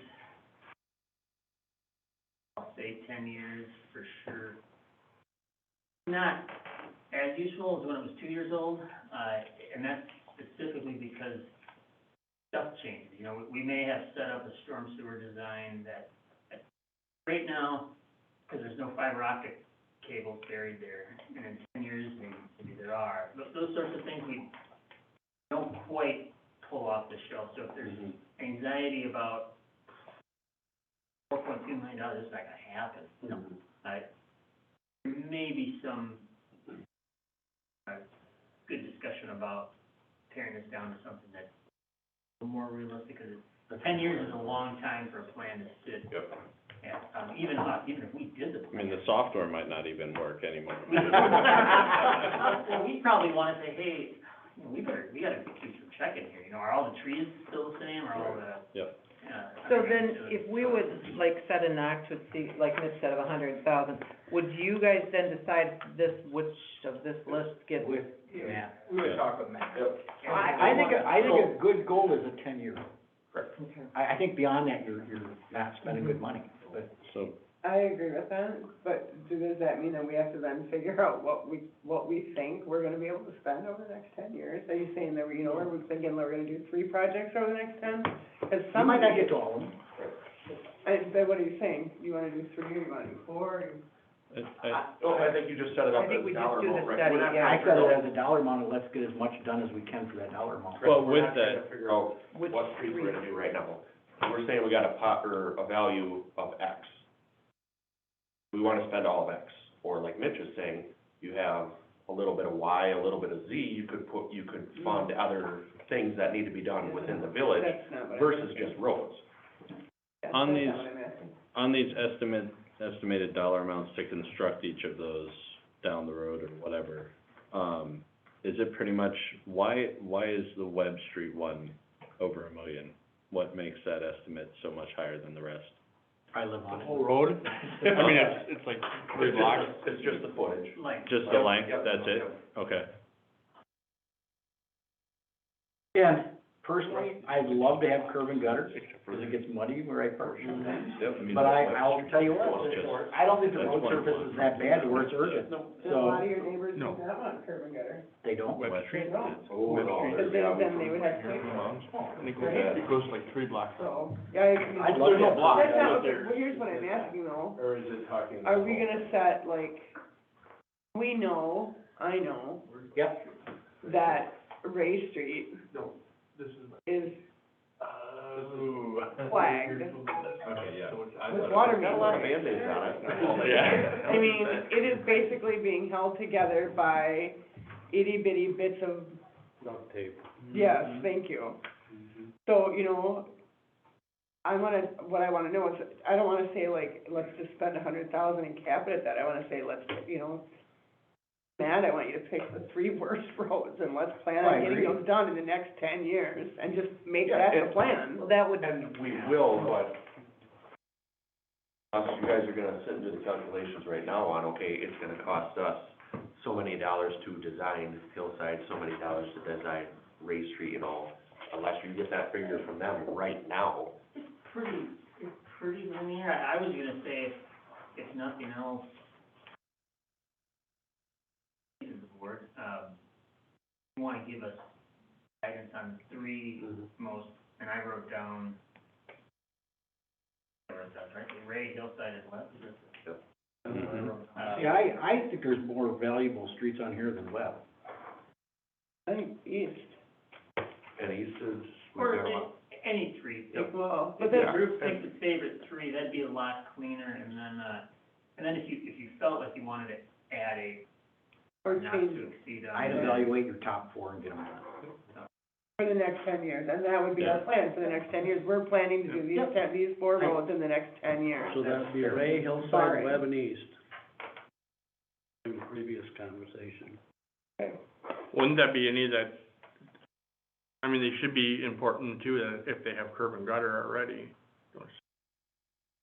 Like Hillside doesn't have any. No. Hillside doesn't, Horseshoe doesn't, Webb doesn't, so that's kind of where we're caught in that catch of, You know, we we, don't have curb and gutter, Yeah. should kind of be priority. Well- And like Ray Street, which has got absolute terrible water main on it, and it affects the businesses. Yeah, I think that's Should be the priority. priorities. Yeah. East Street over, You know, we've done part of East, well, both sides of East Street and smack dab in the middle from KP to Nothing. Hubble hasn't been done since, well, Yeah. underground utilities haven't been done ever. The road was done. See, I'm not so in the sure 80s. curb and gutter, if the road surface is not that bad, is curb and gutter worth doing a street over? If the sewer's not been too bad, and the water's not been too bad, you know what I mean? As far as, Breaks all the time. yeah, East Street's a bad one. I Yeah. mean, that one's, But you you're fix talking water about- main breaks, I'm all talking of a about- sudden, you turn the or water even back on, horseshoe. and here's another pinhole in the same hole. You know, so. Yeah. Yeah, like, I agree with you, like Webb and Horseshoe, if we're, the only reason we're going down in there is to put curb and gutter, then I don't think that's. Well, you've had water main on Webb, right, but not lately. It's old. Just talking about curse words here right now. Webb Street has had a fair number of breaks on it. Tonight. Rain can make it up. Yeah, it's just- Okay. Here's what I would propose. I would propose, Is this a motion? yes, Okay. that we ask Town and Country to do a plan for the top 4 roads that we would need to complete in the next 10 years. And do we need a dollar amount on Yeah. that? Not to exceed 100,000. 100,000, is that, Not sure that's gonna get us Yeah. there, because those four are about 68% Yeah. of the whole thing. Well, when you had Web Street, then it's like, Yeah, Webb's a monster. Well, well, let's What- take Webb out.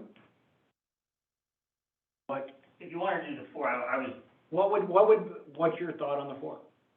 trying to be Because the more you can submit, the better your chances for Yeah. grants. 130, that's what I was gonna say 135. Okay. A not to exceed of 135? Okay, All right. top 4 not to exceed We're 135. 60 grand off of them, getting them all done. That too. Okay. Round. Do I hear a second? Second. Any more discussion? All in favor? No, Aye. wait, Terry's got a face. Terry's got a face. I'm just stuck I on the, just think let's you can, do it and get it over with, but. Yeah, but if they're gonna set longer than 10 years, they gotta relook at it. Yeah, that's It's true. really, so, Right, so if we just set a 10-year plan, but I then think that's whoever's fair. on this board, it better figure carry out our 10-year plan, for Christ's sake. James. Terry. What? You already got a decade. So we got a motion and a second on the table. Any more discussion? All in favor? Aye. Opposed? Aye. Yeah, Patchin and Coyle opposed? Yeah. So it passed. All right. Discussion action on current and future use of 1130 Mill Street. And is there a proposed use for it? This is just on the, talk about next time, know that you. I'll talk about it next time, yes, I would like to know. So I have had some inquiries about this lot.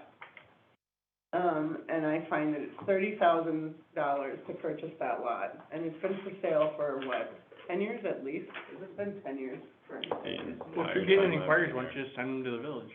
Because I'm they come to me asking if there's a way to decrease that 30,000. So have So them. here I am, Coyle, asking, She's coming to the if village. someone comes to me and says, what's the asking price, and is that negotiable, and is there some funding that you know, would the village be willing to decrease the 30,000, and how I far believe down are we you would, willing if to fall? it brought somebody in to do tax, Yeah. put some tax business there or something, I For think there tax, could yeah, be, there could be wonders. okay. So the 30,000 is not set in stone? No. In fact, I don't ever remember. Well, it all depends on what they, bring them here, Yeah. tell them to come here. Come for the plan. Okay, but they can't do that when they're putting their plan together, and they Right. need to, when they're figuring out their plan. They need dollar amounts, and what they needed to know. Well, if they come here, they could get it. I mean, Okay, it's but they're typical. not gonna come tell you their plan in an open meeting when they're not willing to disclose everything Well, yet. So what well, they maybe it'd wanted be to more know is appropriate if the land Yeah. price was negotiable. Yeah, very negotiable, Yes. based If upon what would go the there. village was willing to negotiate, that's all. I I'm would say saying. have them go to the EDC meeting and have that conversation with them. Yep. Well, but it has to come to the board before it can go to the EDC. No, it has to go to EDC before it goes to board. On the price of those. No, you're right. On the No, price of only if lot, they're no. changing the zoning. Now, if we wanted to go to You're right. EDC and get some money to help, Yeah. then, yeah. Right, sure. I've never found anything that's had that in stone, Yeah, that, I don't think I've what seen it Shelley either. just said that it The was. price. Yeah. I don't know if it was ever. I don't think it's ever, Guilty? I think I it's, think it was just a sign that was made up. I I know, somebody has a good business plan for it. I know there was Okay. a, I'd be willing to That's vote the for choice of the a board. lot. They can tip, I mean, if it's in the TIF, we can I don't, is that in do what we did with Do Signs. I mean, they got the building for free, Yeah, talk to Ellers and see. and they just had to sign a Shouldn't contract have. saying. There's all kinds of things. They were- they The can do. signs did? Do Signs got the building for free, they just had to, have obligations to, Build something there worth a certain, I don't remember what it was. if that's in the TIF, then there's all kinds of options And available. there's, yeah. But that would have to go through EDC then. Well, no, it has to come, TIF does. have to come to the board, It has to go to Yep, it EDC does. first. yeah. If there's TIF money involved, it has to go through the committee first before it goes to the board. Cause, There's no TIF committee though, Okay. just EDC is not TIF. not, what is it, planning? Plan. No. Who does TIF? School Never board happened sits on in it, here. I sit on it. It's a separate committee. But there's no TIF, I mean, the TIF just If goes that's to in the the TIF board. district and they want, We didn't, somebody wants a plan to Mhm. use TIF money, because we used TIF money for East 14, and she came to me. I don't know why you'd go to, cause you have to pay for the EDC meeting, and then you have to pay, EDC is just a committee.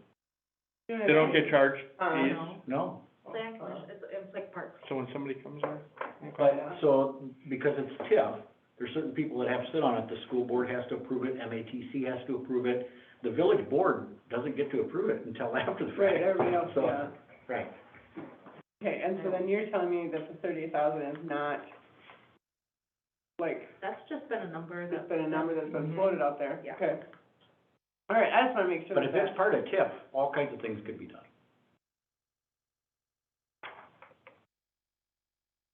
so, there was a neighbor that approached Shelley a couple times with the dollar amount. I don't think that ever came to the board. She made that discretion of, well, that's not what the board wants to do without letting the board know, but there was inquiries about it before. I'd like to see it bring tax down. Absolutely. Yeah. Has The there ever only, the been only a- thing I had heard was somebody approached her about wanting to buy it, to use it as like a driveway or parking or something, and that, Yeah, which. she mentioned, it wasn't a dollar issue, it was it would need to go for rezoning, and then that was enough to make them just not pursue it. But, I don't know. All right, okay. After that, we don't really have anything to do, but okay, that's, yeah, thank you. discussion action 2021 Go Note borrowing. So this is, it's been reinvested and comes out when? April, May? And we can invest some of it, but some of it we're gonna have to pull out for some of the stuff we've committed to. Yeah. So that will be, I reinvested for 6 months back in, January, so it should be end of May, or June. Okay, Are we ready? June. So, spending options, I spent some time on the phone with our municipal advisor, Brian. He was at the meeting a couple times ago. So there's ways that we can have this used for public projects that we're not currently spending on or planning to spend on. This money that we borrowed is super cheap. We're not gonna be able to really get that again in the future, because of how rates are. So his advice was to, I mean, he can't tell you guys what to do, but his advice was to use it in the best way of things that have been pushed aside, put down, you know, can't afford it right now. So this money can be, levied for, if it's moved to, public projects, and that should be the base. So over 10 years, was the length that he advised, so not spending it on chairs or things like that, but improvements. So, if you have any, like a street sweeper or like big things like that, that's been Talked about some of it for repayment, and that didn't really make sense either because of the the levy portion of it, and with the interest the way it is, you're better off to use it for needs instead of trying to use it for repayment. It would be, yeah, he just didn't advise on the repayment part, just, but, you know, pull the trigger, make some spending, do some improvements. Just think of projects longer term. Then with that, it would be, we just have to let our auditors know and, sellers know what we want moved, so they can adjust it. So if they put off of utilities And or onto the help, village. yep, and then onto the village. We levy for it, it wouldn't affect our, levy limit. 2%, yeah. So what are you suggesting? Well, we can't move it till June, but we really gotta, I mean, Like, so really some of the narrow funding down. tonight's gonna come out of that, obviously, because it wasn't budgeted for the So you're street. thinking like that money, okay. Yeah, but, you know, we're looking at street sweepers, I mean, there's a big list going, Just really prioritizing, because Yeah. you can have a $10 million list and 1.4 spent, so, 1.2. yeah, 1.2. So in this packet, this additional packet is the, part of the financials, but it's the Ellers, summary of the account. It just shows that it's, an account value there from earlier this year. So this is a standing of what's in there. I mean, I'm not even so sure that, you know, one of these street projects couldn't come out of some of that, you know what I mean? So, it's whatever has the biggest need. Public Works has got a list for stormwater, chip sealing, crack filling, equipment. Parks has some needs for signs, equipment. In field. What? In field. Yeah, yeah. And that probably should get done too, right? Yeah, I mean, I think that's this- pretty nasty. So, This is pretty critical that we pick, Yep. an advisor, Important stuff. Yeah, it is. prioritize. Yeah. We can brainstorm all we want, but to get the right focus, I think that whoever we decide on should be involved in this. I agree, Yeah. I agree, I think we should, I mean, this is good. because we all have different brainstorming ideas, and Matt's got a list as long as your arm.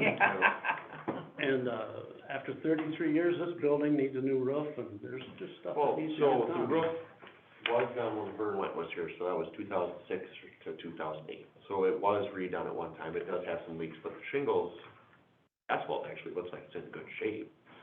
Not like well two, where every nail that's there is sticking out and things are blowing off in the wind. But yeah, building does need a facelift inside and out. Mhm.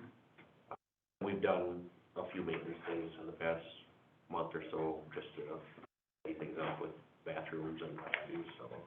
Some of the key stuff, like the generator. Yep, and generators could be tied into possibly a block grant, you know, if we're looking at well house items, Yeah. that could be something that ties Yeah. into that too. So I mean, there's kind of a lot of options and a lot of things that are coming up, and like Scott said, you know, maybe we look at some type of advisor of either the four that were here, or we got Town and Country that we've had since 1981, that could help us maybe with some of these things as well.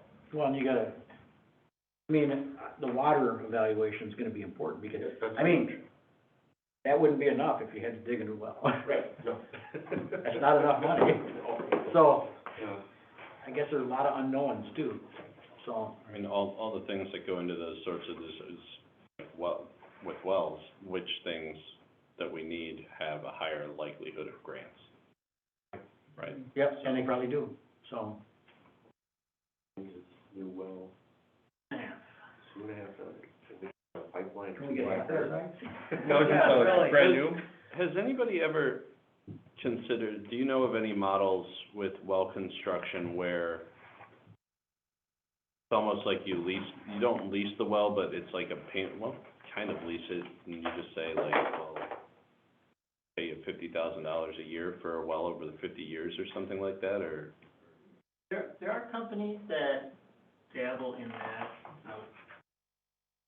We would generally kind of against it. Those types of companies are in business to money. Yeah. You're in business to provide those services at as low a cost as possible. Yeah. And the way to do that is,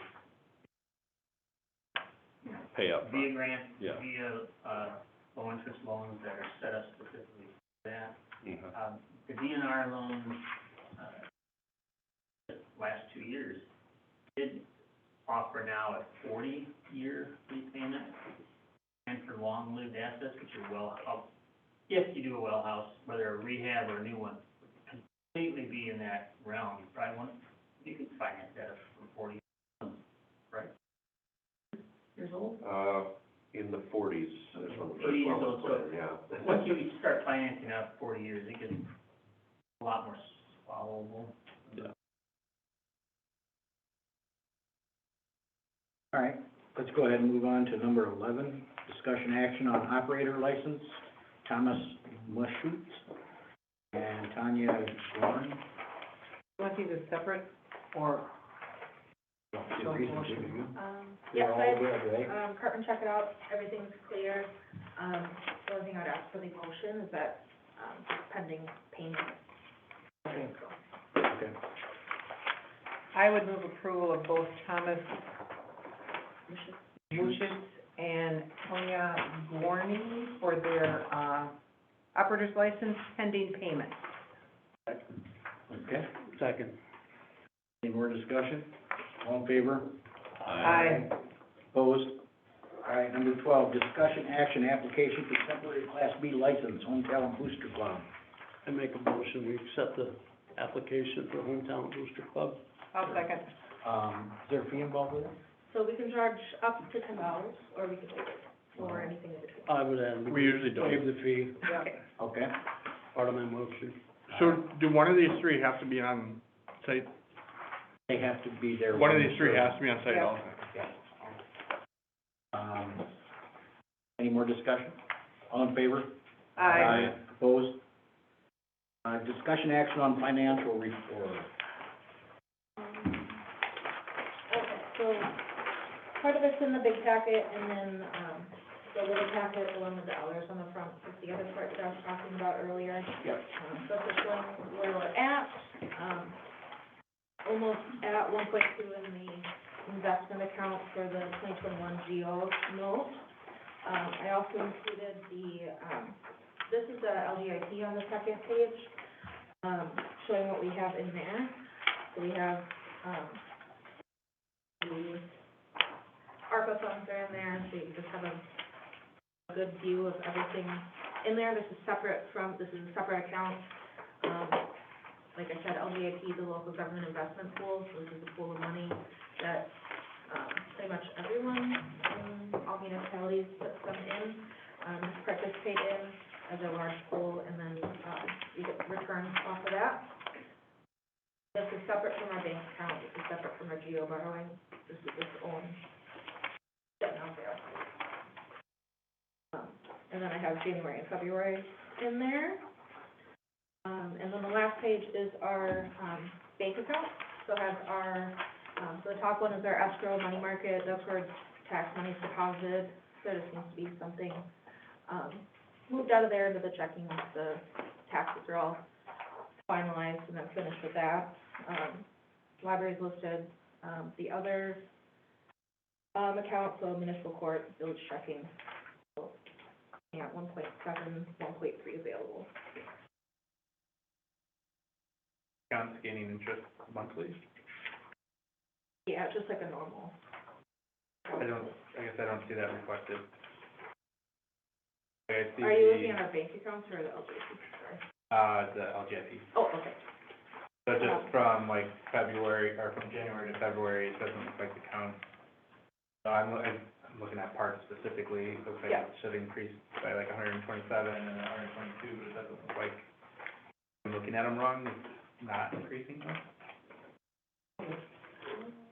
And just, Isn't that the 122 deposit reflected from, oh, wait a minute, yeah. but then you see the account total, it Yeah. doesn't change month to month. I think it's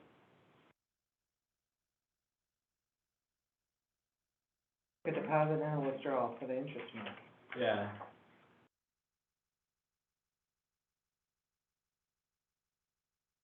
And it's I'll like have to ask the maybe, question. Well, you actually, you see it in the 35,052, and then the 127, right? yeah, Which makes it 35,179. the problem is it's showing the beginning balance from when you ran the report probably. Beginning balance should have been 35,452. That's all. Okay. It's there, you can see it. It just, Because in the memo, it has the percentage. yeah. Yeah, that's, okay. The beginning balance is probably the date she ran the memo. You probably can change that, so.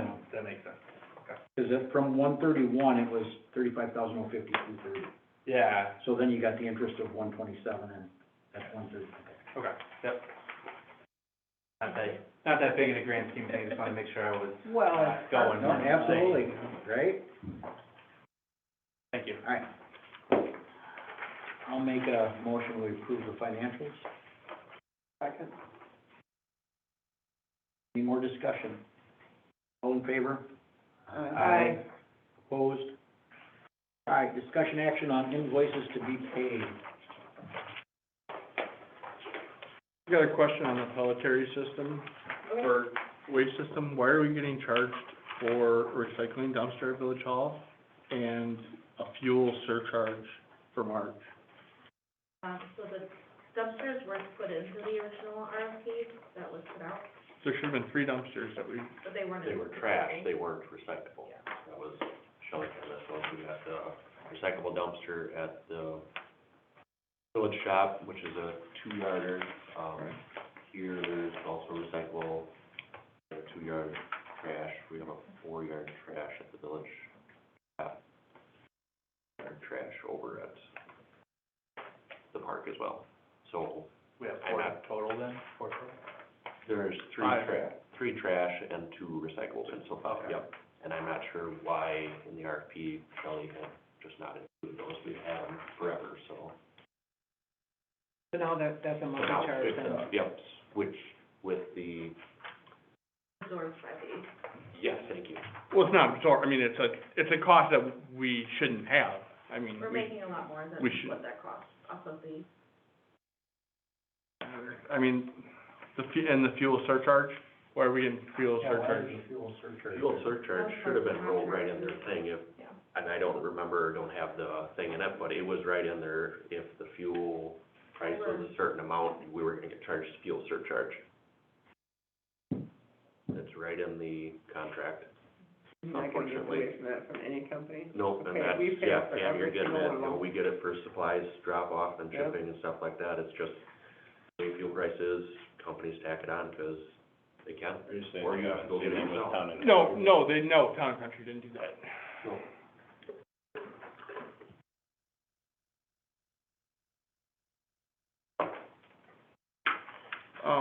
Another question was,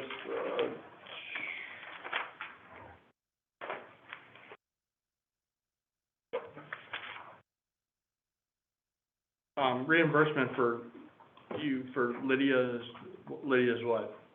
Going away Party, for going away party. She left Vanguard, or what? Mhm.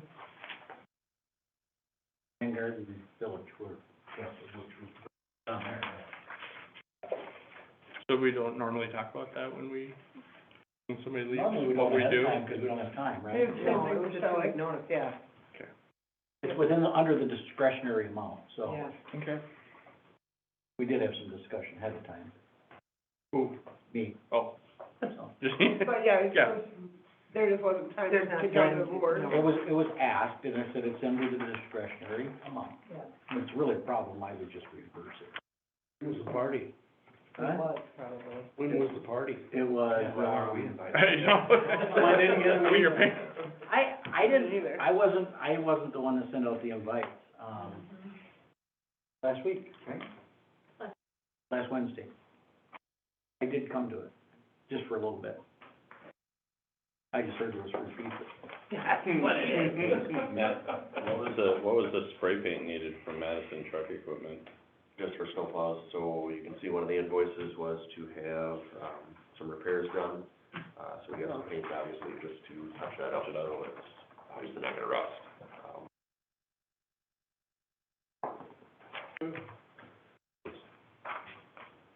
I'm deferring to you with this question, I'm not trying to be a smart, but, does spray painting, like, if you do a repair like that, is it just cosmetic? Like, it's not actually gonna prevent additional rust? Yeah, I mean, obviously there's, you're plowing and salting those mats, so yeah, it's just cosmetic, get it so the bare metal is covered up and you have a nice protective coat on it. Okay. I move approval of the invoices to be paid as presented. Any discussion? All in favor? Aye. Opposed? 15, discussion action, library annual report. Now we're to the good stuff. Yeah. So we had a really good annual report. Hopefully you all had a chance to review it in your packet. We really spent a year focusing on kind of welcoming the community back into the space, reminding people that we're, library is their library, so taking recommendations from patrons and really trying to focus on communication. We had 918 people attend our in-person program. That's compared to 438 in 2021.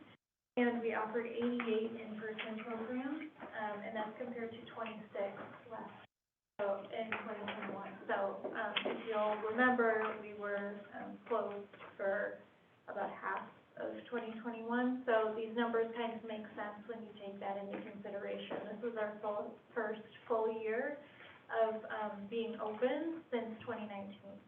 So comparing those numbers to the numbers from 2019, we're definitely on the right track here. But the comparison between 2022 is a little more dramatic and exciting. We really focused on our collection maintenance projects, which were a continuation from the projects that we took on in 2021. We made that kind of a yearly thing. So Kirsten and I have been focused on kind of weeding down the collection, making sure that what's there is being used, because ultimately books are for use.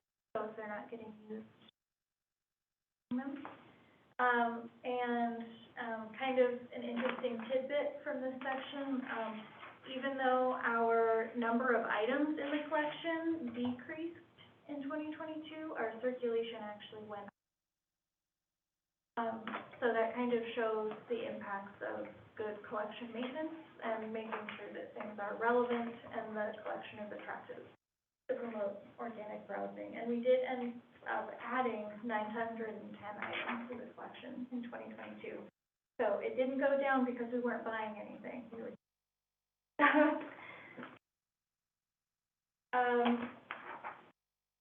and our number of visits increased from 2021 by over 6,000 patrons. So we had 16,600 visits, and we had 86,753 uses of our public Wi-Fi. And we also invested in creating welcoming physical and digital spaces for our patrons. So part of that was our website redesign, which was a big project for 2022. We added a search bar at the top of the website, contact forms, important links on the homepage. And because of that, our website visits increased to 9,966 in 2022. And that's compared to almost 7,000 from 2020.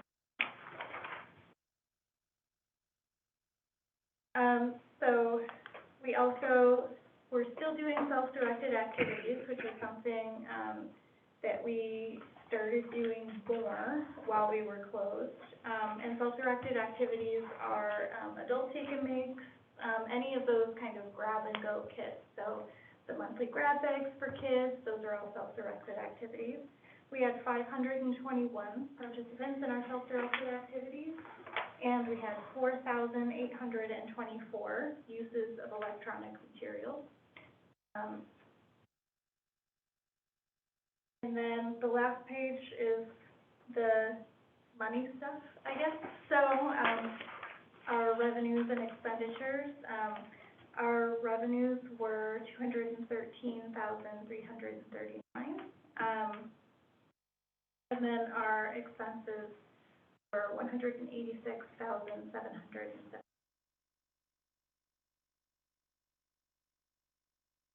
All right, have you had any interest on a board member yet?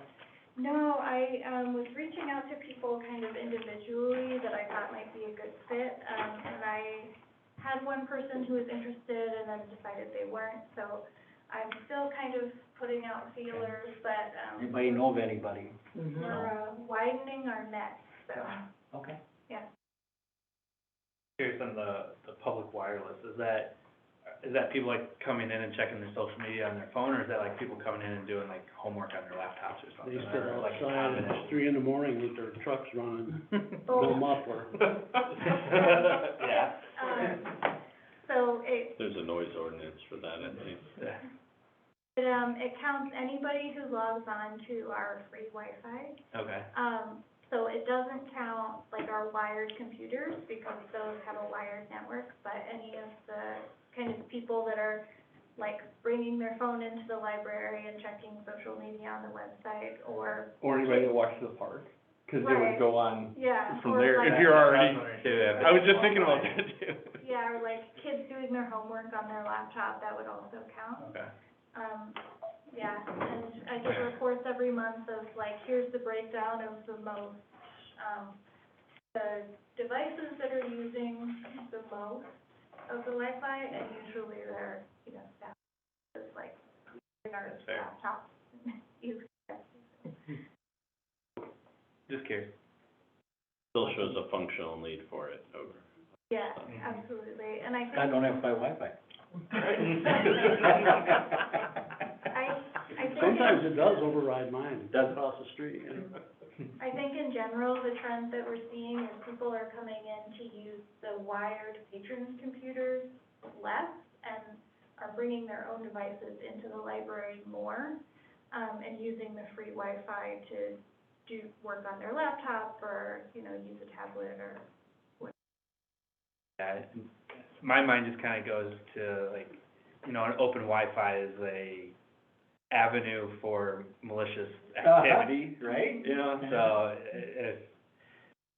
if there is, if you're not seeing that, if that's not your concern, then that, that's fine, and we're kind of a smaller village, so I Yeah. wouldn't necessarily see that, but that could, due to my line of work, I've Yeah. seen people go and use that to, execute attacks outside of that, and that would be a good, perfect avenue to do that. Our Wi-Fi is, hosted, I guess, by South Central Library System, so they have, Blockers. they have blockers and, Yeah. protections, and they're looking at getting, they already have cybersecurity insurance as Okay. well, so, that's definitely something that they're aware of, and luckily, I don't have to be the one to be worried Right. about all of Yeah. that, but, they do have protections in place Okay. for that.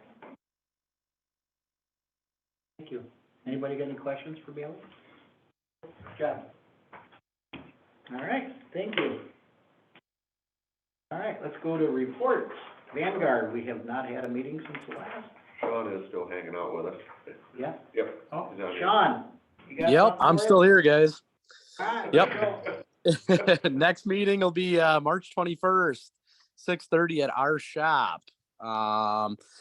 Recently, we've had 2 poles that have gotten hit in the last week. Both of them been from slippery roads, just kind of bad situations. One was on Midland Road, and one was on Church Road just the other day here.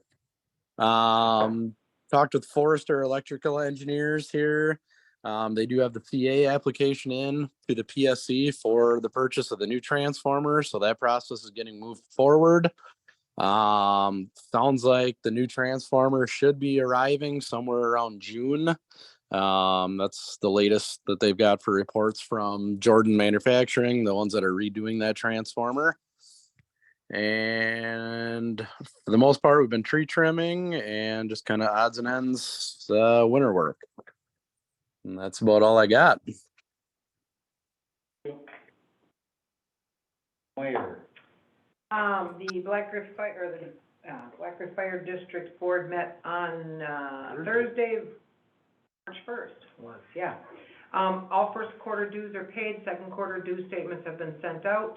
They did receive a grant for a swift water rescue.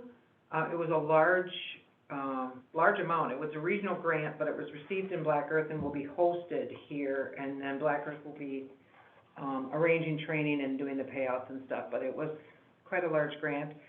They're still working on the surveying of town driveways and turnarounds, and Chief Haka said they may start to try to arrange some ride-alongs with Vanguard when they're out, just to try to check driveways and see where there might be some spots. Meter reading. Yeah, when they So did the it'd be meter like reading. Public Works. Yeah.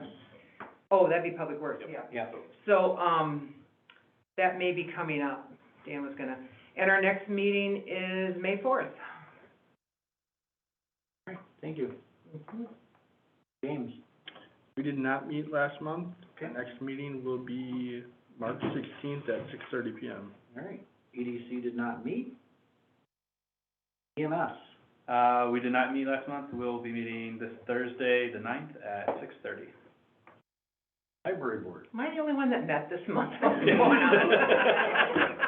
Yes. Okay, let me give you a library board report. We did meet on February 28th. They updated on the architectural interviews that were done. There's still one more to be done, so the full review and an action will be at the March meeting. We reviewed the annual report that you saw this evening. She also, Bailey, we had a material selection policy, high demand DVD policy that Bailey said's been giving her a rash for a while. So the recommendation was to delete the policy because it is so dated and it's covered within other policies with more current language. So that was taken out. And then just to reiterate, when she touched on the in-person attendance that was in her annual report, they did a story time on Tuesday, February 28th, with 25 attendees. Normal attendance is 4 to 10. So that gives you an idea of which programming is really picking up big. Yeah. So just wanted to mention that, and then I won't steal her thunder on other things, so. Was that one of those snow days? Mitch, how was the story? When's next It- meeting? It was pretty good. Oh, our next meeting date is March 21st. So lots going on at the library. So, we approved the annual report that has been submitted to the Department of Public Instruction, so I'm all the way done with that. We eliminated the high demand DVD policy because it was more of a procedure, and it hasn't been updated since 2005. Nothing has changed in the world of DVD since 2005. We are knee-deep in SLP planning. We usually start SLP planning in January. He's aware of how much goes into that, but we are working on getting our prizes together, and I have been talking to the New Heights Community Resource Center to put together a personal care drive to take place during the summer library program. So we'll be a collection point for about 2 months. The theme for summer library program is all together now, so we're trying to do a lot of community-based programming. We have a few events coming up. March is a busy month for us. We have a pop-up library at Red Hawk Park on the 23rd. We have Financial Literacy Jeopardy on the 16th, and that'll have some cool prizes. We have a listening session with Dave Considine on the 27th. And then the Friends have an art gallery and sale fundraiser scheduled for the 29th. That one was kind of a surprise, but we pulled it together. We did finish the architectural firm interviews on the 1st, so we've seen all of them, we just haven't gotten a chance to discuss them yet, so no real updates there. And I'm working on putting together a business cafe program that I'm hoping will be kind of a regular occurrence if I can get enough interest, but it would be inviting local business owners, potential business owners, people that want to own a business in Black Earth, and bringing in a speaker that would be able to speak on business topics, both the coffee and kind of a copy with the comp model, but, with a different focus. And our next meeting is March 21st. All right, thank you. Scott, Public Works. Public Works met on Monday, February 27th. Yeah, I'll do that. I'm the only one that does meetings around here, you know.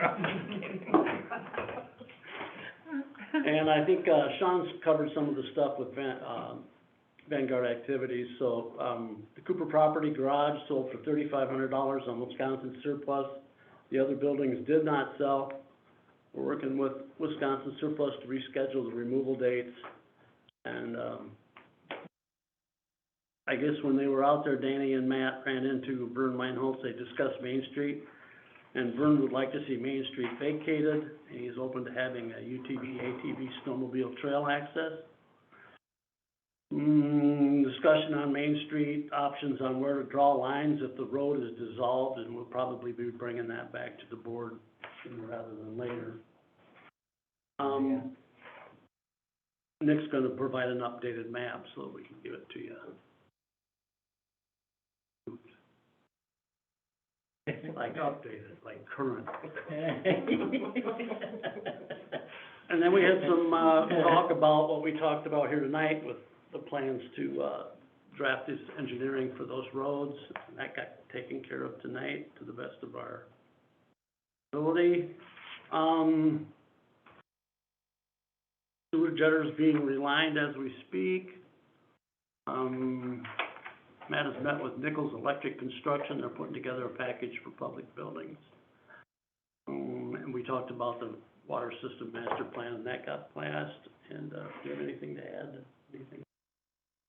No, I think we've covered a lot of stuff tonight. I have 3 people or 3 businesses that I've been in touch with on different roofs. Like I said, the generators, hopefully I'll have that information by next Public Works meeting.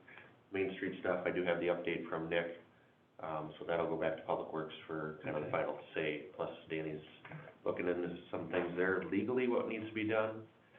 We did have a sewer main backup on Saturday, only affected 1 resident, kind of a small area around their floor drain, so Luke and I assisted with just cleaning that up in the basement, sanitizing and stuff like that. What was that? Just some tree roots in a area, so we got that taken care of. Took care of the blockage on Saturday, and I went out yesterday and did some root cutting in that same area, with the tree. Water meters, we've been working on those, slow process, just people don't wanna get back to you. They see an odd number, you leave a phone number, we've had people call and ask, is this real? Are you know, so it's just slow, but we're getting there. Turkey Road, we're still continuing with trees on that, opening that road up. And there is actually a couple parcels that sold out there, so there'll be some new residents out there. We talked about the garage stuff. The guy who bought the Cooper garage is in the process of tearing it down. Siding, roofing, and windows are out, as of right now. We did a little bit of office maintenance here with some stuff that Danny requested done, and we took care of that versus hiring it out. Snow plowing's been going good so far, no complaints. Actually had a resident down by KP and Mill Street call and just thank us for the work that we're doing, to extend out what the county's not taking care of, basically. Did have, this is more of a parks related item, some tables were purchased for Veterans Park. 2 of those tables were funded or donated from, John Bird Accounting. The dollar amount that he first proposed or offered was $2,000. I gave him a bill or an invoice of what the tables did cost, and he decided to actually add the additional $350 over what he initially offered, so that was great. Luke is signed up for water testing April 3rd. I believe that will be his DNR certification and such. Yeah. And our next meeting will be, Oh, yep, sorry. the 20th? Tentatively, yeah. March 20th. March 20th at 4:45. 4:45. We're expecting Tyler won't be out on some disaster call I think you're on in vacation. Dubai or Just let me something. know. Yeah, Tyler, just text me otherwise. depending whether my vacation gets canceled or not. Yeah, because that's what How much did the garage go for? Yeah, So- $3,500. I'm glad I asked, I wrote that down. Okay, pardon.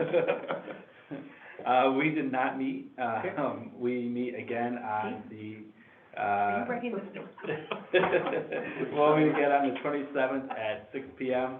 And just throwing it out there that we will be naming the new park, and we are taking submissions for that. Oh, We great. have almost 20 so far. Oh, cool. A lot of, I will get with you on that, because I do want to cut that off. Nothing on police committee? Anybody, Pam's on police? There's not, No? or, there's one scheduled. Okay, that's good. No, we have not met. It's in March or. 27th? No, that's March. I want a committee reassignment. I don't actually know. That month you can do that. I did. I saw my calendar. For police? Yeah. That doesn't mean I go, but I get. No, but I don't know what, I get invites because I'm. I don't know if we made a time. Oh, it could be in April.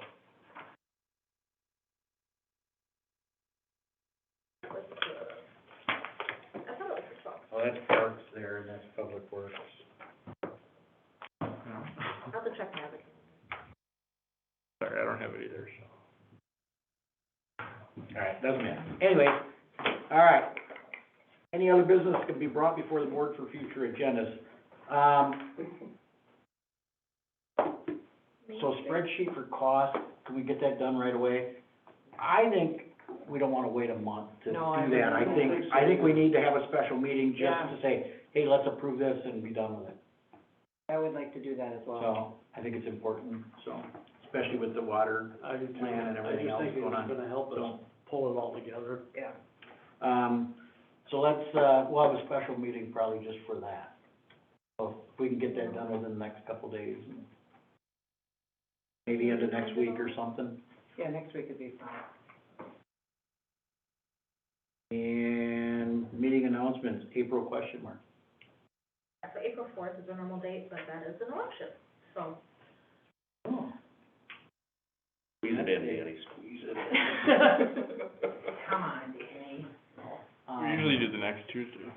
Yeah, next That's Tuesday's what fine. happened last time. Yeah. The 11th? Yeah. 11? There'll also be, open book border review coming up. Our assessor just reached out to set up some dates, so I'm just gonna talk. Okay. When was that? It'll be,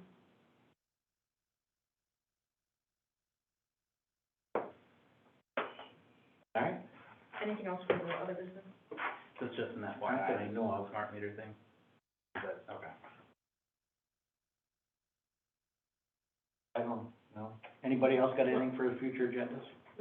No? Okay. Take a motion to adjourn? All in favor? Aye. Opposed? Hey, Mitch, do you have anything on your calendar for Monday at 3:30? I have stakeholder. Don't forget your Girl Scout cookies if anybody wants any. I do not have anything for Monday.